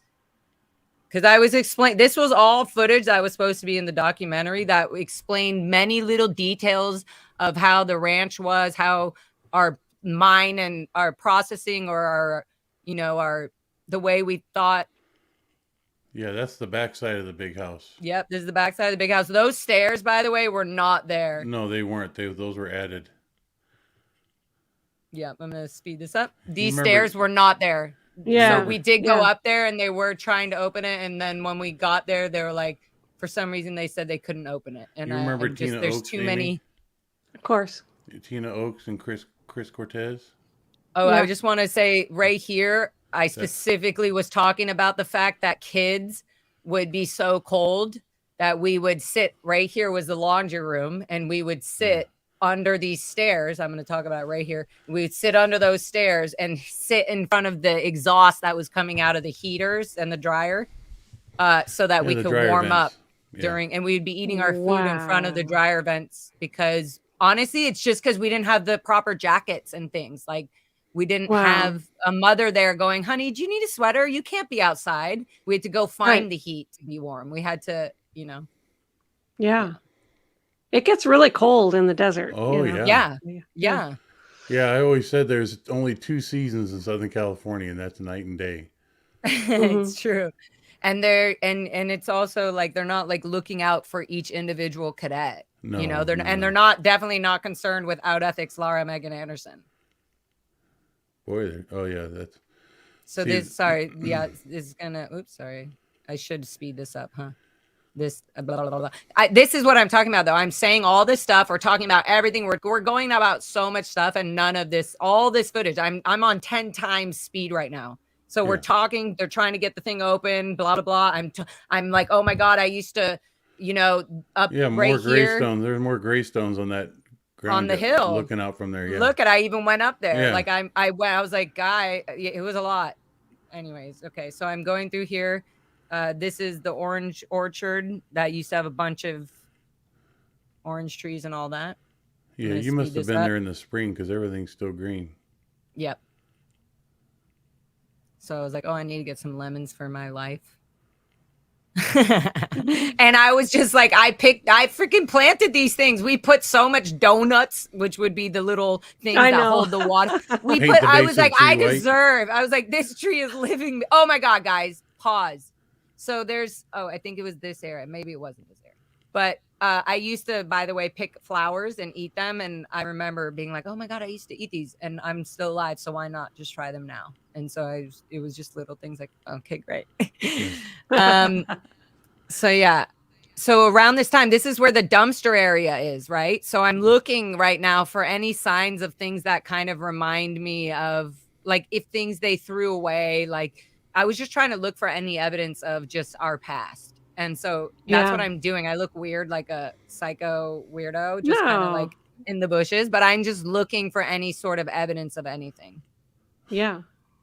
And just also remembering like, oh my God, there used to be a turtle that lived here. There used to be a turtle that plant right there, the big old thorns on it. Those things are dangerous. Yeah, some things just always remain the same. That thing never died. Yep, exactly. It's like, how do they live so strong in the desert through all this stuff? Okay, I'm going to speed it up. So I'm just going through. I'm like, this is the whole dumpster area. So I'm like, there must be something that that is around here that they tried to cover up or they were throwing. Okay, so I'm going to pause on here. This is that Z mountain. They up on the very top right here. They had a camera that went this way, that way. And so this camera would look and see, it could zoom in on anywhere in the whole property. Are you sure, Laura? Because that's not even, they don't own that property there. So yes, this is the Z mountain, Gary. You're going to see. Look, my brother had to go back when he was on Rattle Lines. He said he ripped up all the wiring. That's on the other side of the creek, though. That's the Potrero Creek there, right? In front of you? Sorry. Like, in other words, you're looking back towards the property from right here. There. Let's watch it. I don't know. Let's see. Fast forward. Okay, so yeah, this to me is like if I'm walking up to the reservation. I mean, to the water reservation, you know, like to the reservoir. Yeah. And on my left up to the walking up, this is the mountain I see. That's Potrero Creek down there with those trees, right? Right. Yeah, and this is near the RPF area. And you're looking back towards Poppet Flats or towards North Mountain? That's looking back Flats is behind. Oh, no. Yeah, this is Poppet Flats. On the other side of those mountains are Poppet Flats. Yeah. So, you're looking back towards the property. And the RPF is below, right? I see what you're talking about. Yeah, I believe the property line didn't run over. We just didn't build out over there, so they use that to have a scan zone. I get you. Interesting. See, but this is the little shitty phone I was using too. Anyway, so this is just me. Well, it wasn't shitty back in that day. Yeah. Oh no, I know. That was probably like, iPhone 2 or something. I was getting all this footage. That's great. Yeah. It's just good. I haven't seen anything about this place in so many years. Yeah, that's what I mean. It's good for people to see all this. Like, it's just here. It's still here. All this work we did is still here. Like all the memories, like everything. Yeah. Oh yeah. Mm-hmm. Oh yeah. Imagine being there. We just see everything like those sidewalks. Well, that was a fucking blood, sweat, and tears. Well, that literally, palm tree was I'm blood, like, sweat, and tears. How many times? Yeah, how many buses got, how many runs pulled up right here behind me with all the parents coming off. Guess where all those stones came from? By hand in the creek. Yep. Yeah. Not through a track hoe, but by human hands. Well, baby kid hands hauled up by hand. Yeah. See, I do a lot of talking. Sorry, guys. I mean, I'm not sorry. This should have fucking all been in the documentary, but whatever. Anywho, we're doing it now, so that's great. Okay. Yeah. Oh yeah, I was just zooming in on just details like railroad ties and rock walls and all these boulders that we pulled up exactly from the creek. All that mortar mixed by kids' hands. Yeah. I mean, that's a lot, man. There's a security office back up in there. Yeah. Yeah, that's the security office. Everything, like even all these rock walls up here, like everything around us is all work. And this is all undone. So this is just the last things they really couldn't change. They're not going to like destroy all the rock walls. That existed. It just was reinforced and rocks added where they aged fell out. Yeah. But yeah, all those stones, every single one of those stones was placed there by a kid's hands. Mm-hmm. Not by a hired contractor, not by anything. It was. I think I'm talking about the fire pit here because it's behind me, and I was talking about the shredding and all the drills and all the everything. Like you see the Christmas lights, we would have to put up on all the trees every year, and when we were building those rock walls, we'd make sure those outlets were there. You wouldn't realize, there's an outlet right there. That's so convenient. To make sure it looked like we enjoyed Christmas, even though we didn't. Right. It was all for PR. If there was anything enjoyable, it was for PR. If we were having fun, it wasn't for the fun. It was for PR. Exactly. And for an organization that's so fixated on their PR and doing all sorts of criminal things for it, they got the worst PR in the world. It's always the first thing that they fuck up. Yeah, it's always the first thing they fuck up, and they fuck it up but good. It's just amazing. Yeah. It's just I agree. Just amazing. I feel like I could do a better job at PR if I even tried with my left finger more than them. Big time. It's like so bad. I would start by saying we have sucked so bad and we have hurt a lot of people and we are sorry and we ousted every single person that ever had anything to do with it. We're starting from complete total scratch. Yeah. We're giving all the money that we built up to the people who weren't paid and deserved it. I don't know. I mean, it's just crazy. Yeah. Okay. So Amy, this is where the pool is. Gary, you kind of know this. So this is the sauna. I'm going to back it up a tiny bit here. Hold on. Let me pull this up. Just right here. So right here to the left, that's where the sauna was. And to the left was the maintenance shed. Yeah. So I would run in here and I would climb through the sauna roof and climb over to the maintenance shed through the ceiling. Yeah. Yeah. Anyways. And then to the right, you'll see where that is. You'll see that was basically where the old library was, Amy. The cottage house, if you were to walk straight through that building, like if Laura were to go around the other side of that building, the cottage was down there. So you're looking south. There's the south side of it. So the cottage is right over here. Yeah. Okay. Yeah. Okay. So now, boom, and then there used to be a pool to the right here. I'm gonna fast forward it. And that's going to lead you back to the RPF dorms, Amy. She's walking towards RPF. Okay, good. Where the RPF dorms were. Yeah. At your time, because at our time as cadets, this was the maintenance shed. There was a sauna here, and then there was a big pool to the right. Well, actually, the hell is a sauna there for? Because they were doing the RPF PRF rundowns. They were trained. They were learning to see how well. So there used to be a big pool here, which I will show you. It's just so funny that they cover it all up to just say it's just so funny. It's not funny. It's fucking stupid. Okay, so there was a big pool here, and there's our lampposts that we installed and our chain link fence and everything. I just remember all these. So the dump right here, by the way, this is the dump right above. There's the dump up there, right? Yeah. And there used to be a big pool here, and all these would be full of grapevines. Those are still grapevines, strong and living out there. And this would be our tool shed. Okay, here's the basketball court. Remember?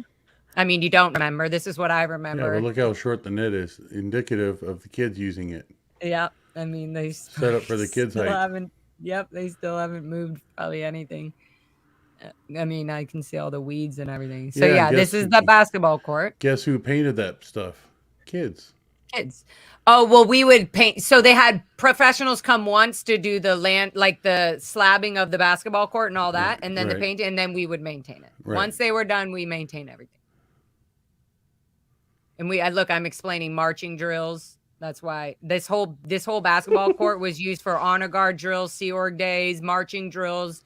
And then 15 minutes in between our lunch break, we might play horse a little bit. So see, that's when I was like, yeah, my dad would come on, on Sundays for 2 hours and he'd be like, hey, come on, let's go up to the basketball court. Your brother's in town. So yeah, here we would be doing fire breaks and all kinds of things all up on this. Sorry, my friends are texting. All up on this. all up Wow, on this. So on the here I'm mountain. talking more and more and more and more and more and more, and none of this was put. Any of this was put in the documentary. It's just ridiculous. Fast forward. I'm going to speed it up 60 times. See all this talk.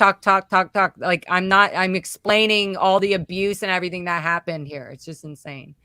Yeah. But I would say his videography is good to a degree. Anyhow.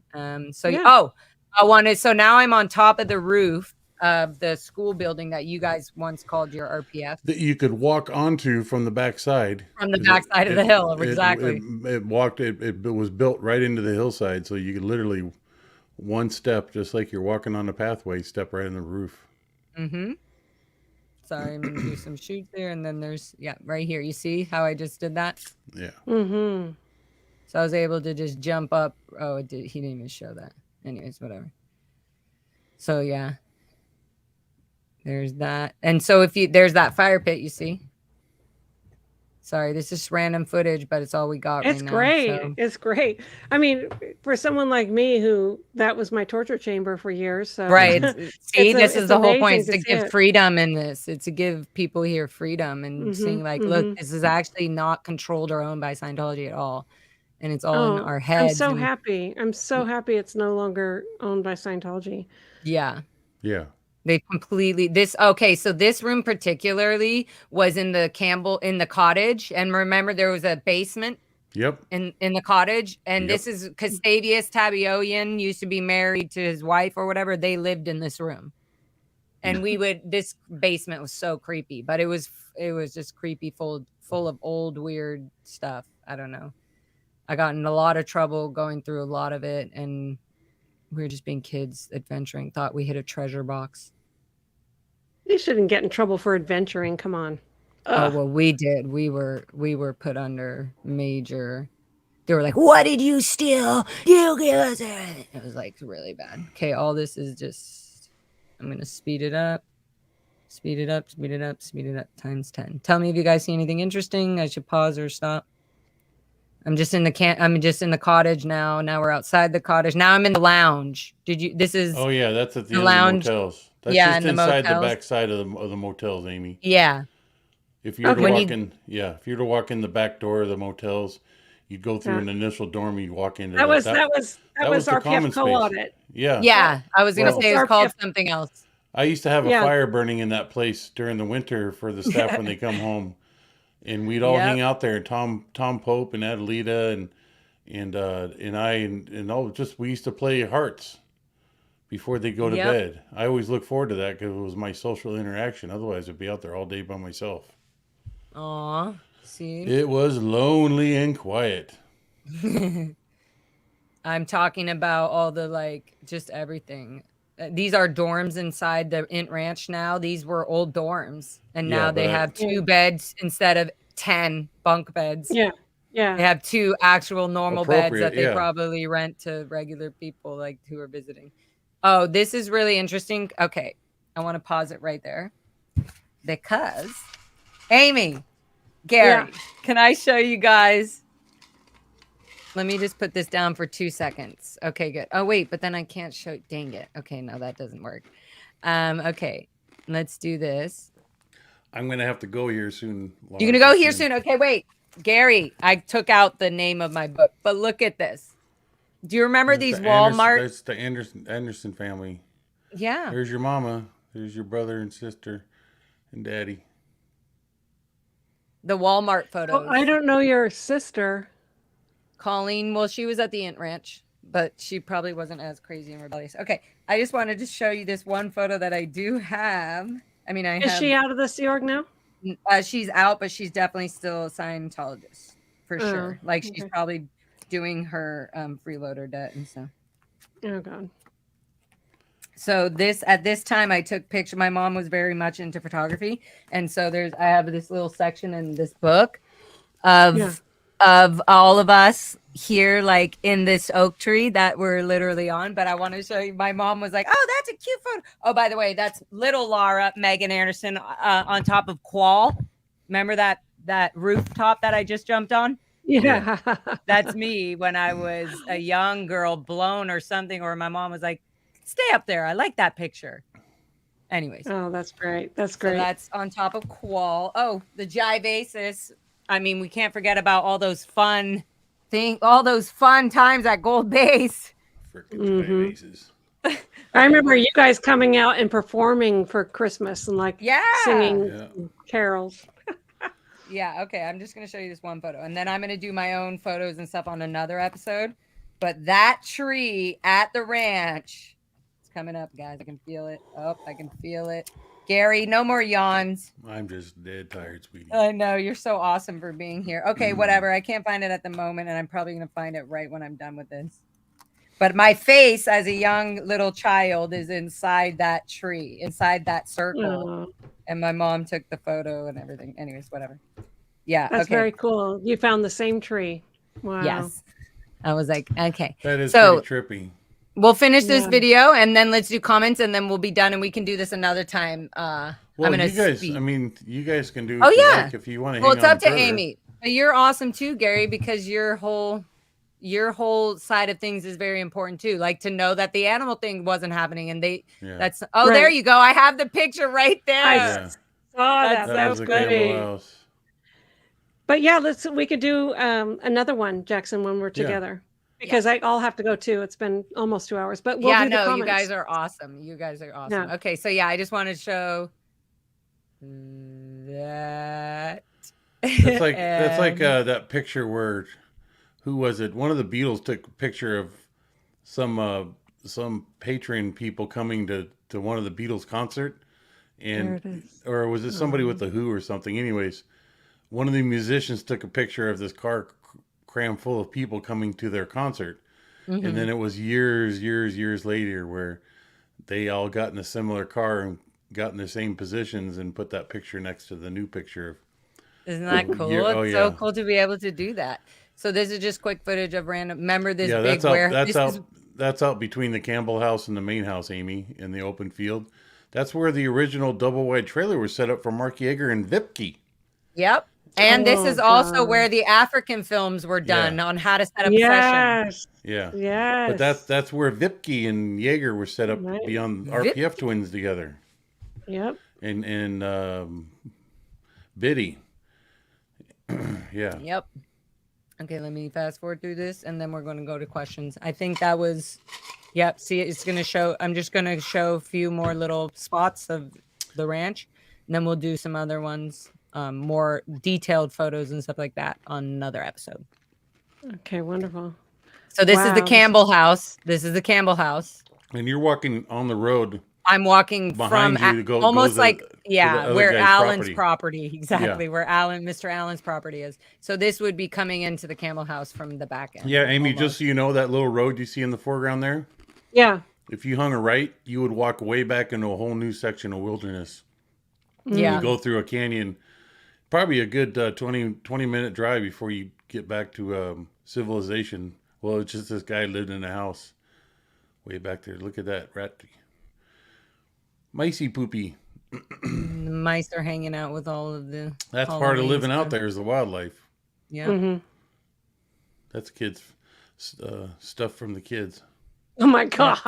That's from the old Halloween days. Oh, this is old RPF area. Do your drills with that, Amy. Keep your tiaras in with that doll. Yeah. This is the old RPF area. If you remember the creek. These are all the creeks where we get all our boulders. That's the stones that you didn't haul up. Yep. That's all that's left now. Yep. Yeah.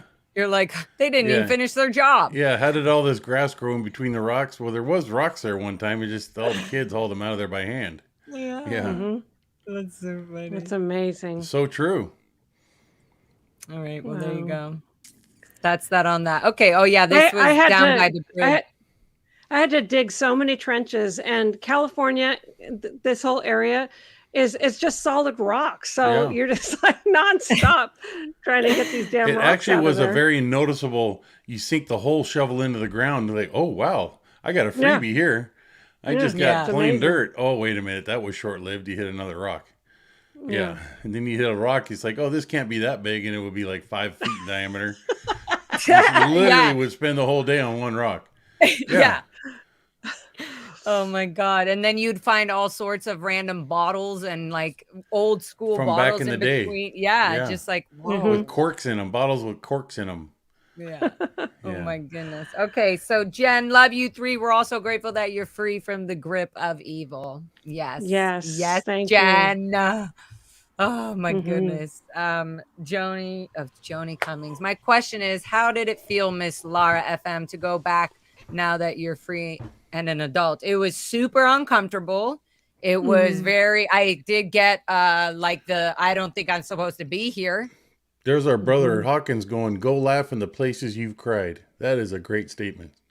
Where? Yeah. Jeff you Hawkins can't just in the say comments. that. You need to pop it up. No. Gary. Oh, well, I guess I can. If I'm I can, in the middle of answering a question and you're whatever. Well, if you're going to do that, then at least pop the question up. Interrupt can't. me fully. I can't. I can. Okay, so don't interrupt. We'll do this one and then say it. Yeah, okay. Sorry. Okay, so so the question is how do I feel as an adult? First of all, I did not feel like an adult when I went there. I felt like a little child. I shouldn't be there, and I was processing it. I obviously know I'm physically okay, and I'm allowed to be there. It was very uncomfortable. It felt, again, like all the little things, even the little boulders. I was touching all the rocks on the rock wall. It felt like, holy crap, I can't believe I'm here. And you know what was so crazy? I remember as a child saying, there's something more. There's something more to your life. There's going to be a lot. Yeah. And I remember thinking you'll be back here one day as an adult and you'll understand all of this. I remember thinking that as a child. I was going through something and I felt that memory when I went back there. I remember going, oh, I'm back here in a whole different perspective. So that's an interesting question. Yes. Thank you, John. Yes. Okay, I don't know if you can bring it up, but Jeff Hawkins made a comment. Let me you can find see that little above baby. Blow Drill, who also had a question. Blow Drill. Oh, here we go. Above Blow Drill. Jeff Hawkins. I see it. Mr. Jeffrey Hawkins. Pull it up. Are you able to pull it up? I can't. No, we don't have the access. Yeah. Oh, that is so rude. Lara FM didn't give you the access. That's okay. It's your gig. It's your guest. I'm just a guest. It's your gig. I'm just a guest. Did you find it? Okay. It's only about 6 up. Oh, it's only guys. I was like already all the way down. Yeah. Okay, 6 up. Here we go. Boom. Doop. Get your Joe on Goldie. I love that. Okay. Oh yeah. First of all, leave it to Scientology to put kids in data to be read over by polls. Right. What's the big deal? No big deal. Get your TRs in. So I'm coming down. I'm coming down. Oh yeah, Gary. Yeah, because I think you're way at the front, so you just need to go completely to the bottom and just scroll. Oh, you were saying from the bottom. Good job. Thank you. Yeah. Oh, I probably just saw it. Okay. Zooby-dooby-doo. You got. I'm like Jeff. This must be. Oh, here from a poet. I see. At the very bottom, you got Serge, Goldie, Laura, Blow Drill, and then there's Jeff Hawkins. Okay, perfect. Okay. And Blow Jill has a good question. Go laugh in the places you've cried. That's literally that was the mixed emotion I had at the Int Ranch. I felt like I could cry, I could laugh. The whole time I was going like, wow, I can't believe this. Yeah. Wow. That's such a great, I think Jeff's quoting that from something, but that's just so classic Jeff right there to pull something up, some jewel like that up. I wonder where that's from. I love it so much. Yeah. I love it so much. That. Go laugh in the place. Thank you, Jefferson. I'm glad we put that up because now people watching this we can go back and remember this. Go laugh in the places you've cried, baby. That's what we just spent that's what we just spent the last 2 hours doing. Okay, Blow Drill said, how many people escaped from Happy Valley? Well, up until my watch ended out there, easily 100. Over that would be over the course of 15 years. Yeah, and then I would say with the cadets of the years that I was in, the little kids trying to run off, including myself, which is multiple times. So I don't really know how to answer that question because they tried to run away multiple times. But I would definitely say over 30, 40 kids have tried to leave or run away. What repeat so customers. Now, where do you think you're going to go, though, as a kid? Like, because you're so in the middle of nowhere. So that was one of the things I realized like, oh, I have to make a plan further than this. Yeah. So I remember getting caught on the Indian reservation dump. I was at the dump and I was kind of looking at all the parts and random junk there. And I was kind of fascinated by it. And I looked up and there's an Indian guy kind of like on his phone or something like, you got to, I just remember him being like, you got a scraggler or there's another one here. And then I was like, oh my God. And I was so scared because I thought he was going to kill me or something. And so I started running back. But I remember thinking, what am I going to do once I get to the dump? I got to the dump and I realized I don't know what's on the other side. I don't know the world. So that was pretty crazy. Oh, that is crazy. What's this one? I thought it was against LRH policy to shred any Church of Scientology documents. No. I think it's part of L. Ron Hubbard policy to shred any documents. Yeah, I never knew of any actual policy where he said not shred. I mean, there was something referred to as valuable documents, and like you can't shred L. Ron Hubbard's policies. You can't shred his policies. No. That doesn't work. Yeah. But definitely, they want you shredding any information that could get the church, the like organization. A notepad that you would write anything on, that anything that would have notes of any sort of structure or control of how the organization works or who gave approval to what or anything like that. All had to be shredded. Yeah. Shred. Anything, get your ethics. Anything. Yeah, and anything with LRH's name on it had to be vetted out. Well, and everything the vetting occurred to documents that we chose not to shred in its entirety, but we wanted to keep the document, but that document couldn't have any reference to L. Ron Hubbard. So we would vet from that document we chose to keep any reference of L. Ron Hubbard. Yeah. And you just have this piece of paper with a bunch of freaking holes in it. I know. Yeah, my heart goes out to all of you. Thank you, Yvonne. My heart goes out to all of you who experience this mindfuck called Scientology. I'm happy y'all have SPTV for therapy. Yeah. Yeah. Yeah. It really is. Also, yeah. It's a mindfuck. That's so classic Sarge right there. Serge. Debbie Cook's Hotels. It's called the Fort Harrison, Amy. Yeah. That's what he's referring to. Always crisis managed. That's such a good way of putting it. Always crisis managed. Going back to visit your stolen childhood. If anyone asks, where did your childhood? You could take them right there where you are in that footage. Right where you're standing, right where you walk through, over there into that tree, on top of that roof, in that closet. Yeah. Yeah. Where the hell did they get that doll? A Halloween clearance sale? I don't know. I mean, I didn't even. Those things were used when I went to my first Halloween. They at the beginning of the ranch, they made the Campbell house, which is even creepier because it was already scary to go to because of security and all that. But they made it creepier because it was also used for Halloween haunted house. So it was like already scary. And then they had all those things that were in the attic that they pulled out. All those old things were used to scare us. And then they canceled Halloween. They didn't do that anymore. That was at the earlier years when we had gone to the Int Ranch. Lara, your yellow shirt over the black is giving me major Captain Kirk vibes. I'm a 60s baby, so I'm digging it. Thank you.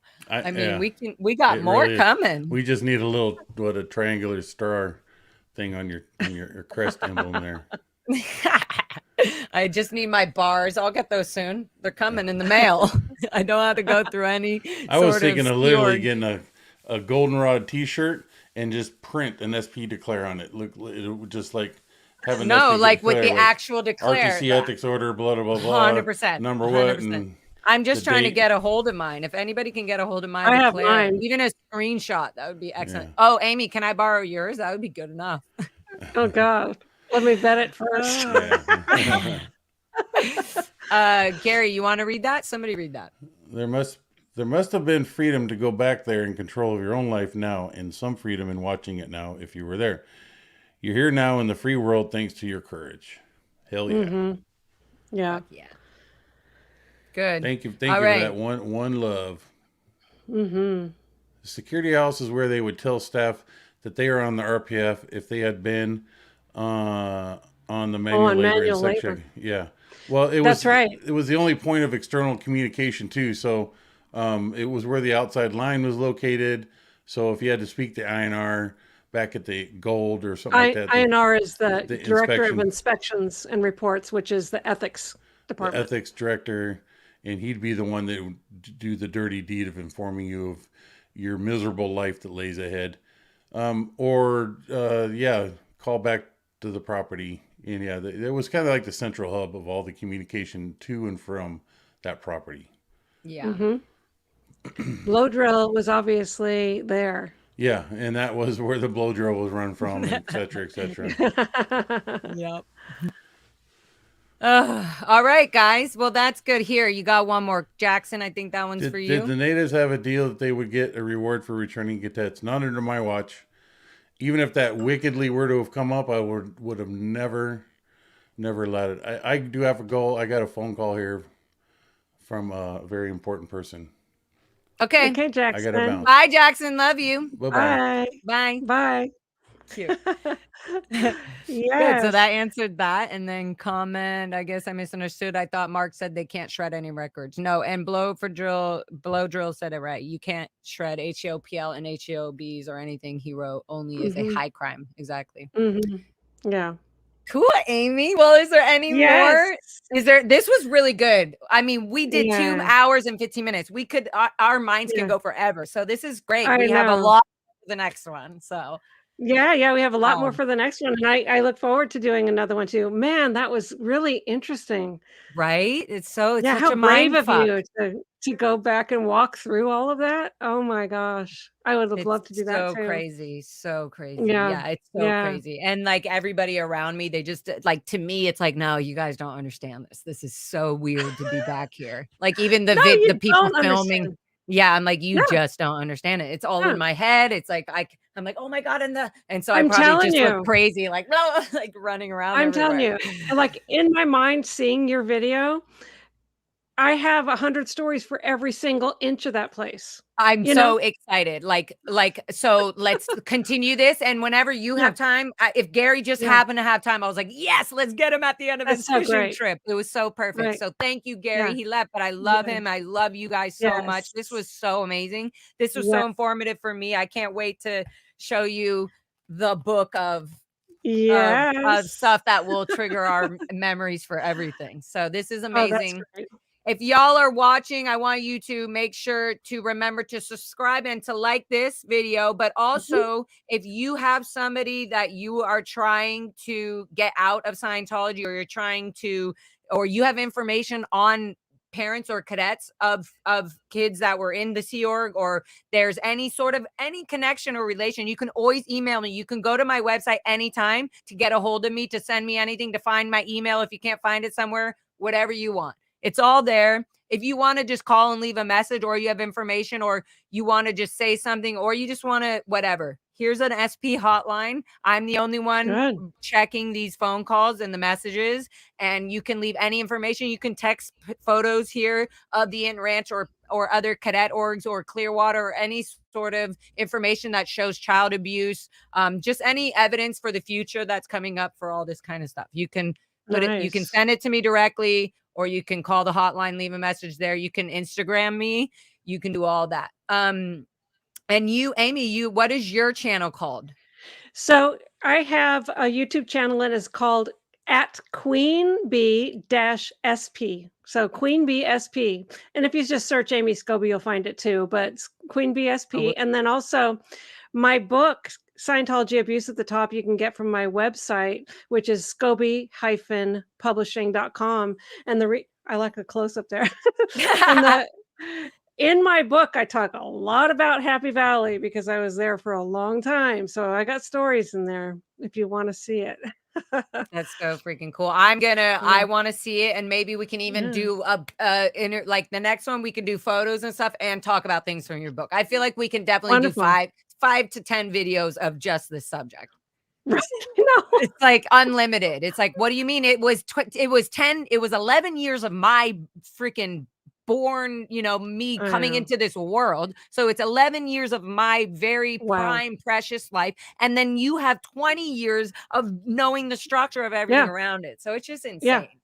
Yeah. So I'm so glad we did this. At least we started it. We did. That was a wonderful start. Wonderful start, Laura. Thank you so much. So all y'all follow Amy, follow all of us, follow all the other SB channels. I want you guys to know that you can always go to the the Aftermath Foundation. Yes. Who helps people get out of the Sea Org. Literally, if they're in the Sea Org and they want to get out and you know it and you're a family member, but they don't know how to do it and let the Aftermath Foundation help you.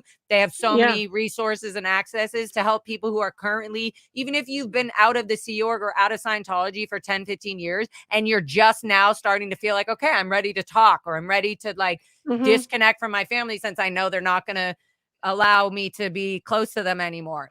Like, go to the Aftermath Foundation. There's a whole group here. We're all supportive of this foundation. That's right. Whether they can only help certain people, it doesn't matter. Right now, they're helping what they can and doing what they can. So this is so great to do that. Both my husband and I are on the board of the Aftermath Foundation, and there are a lot of people we don't talk about, obviously, that reach out and that are being helped. And so any support for that Aftermath Foundation is fantastic, and reach out and avail yourself of it as well. So we love it.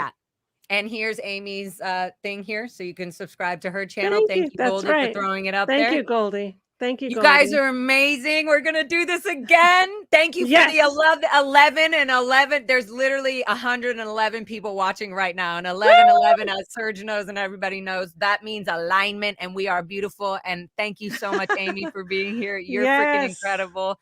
And we're going to do this a bunch more whenever you have time. Yes, of course. Well, I'm here.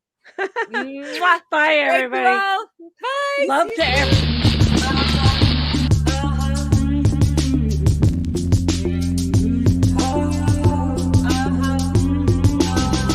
Somebody is searching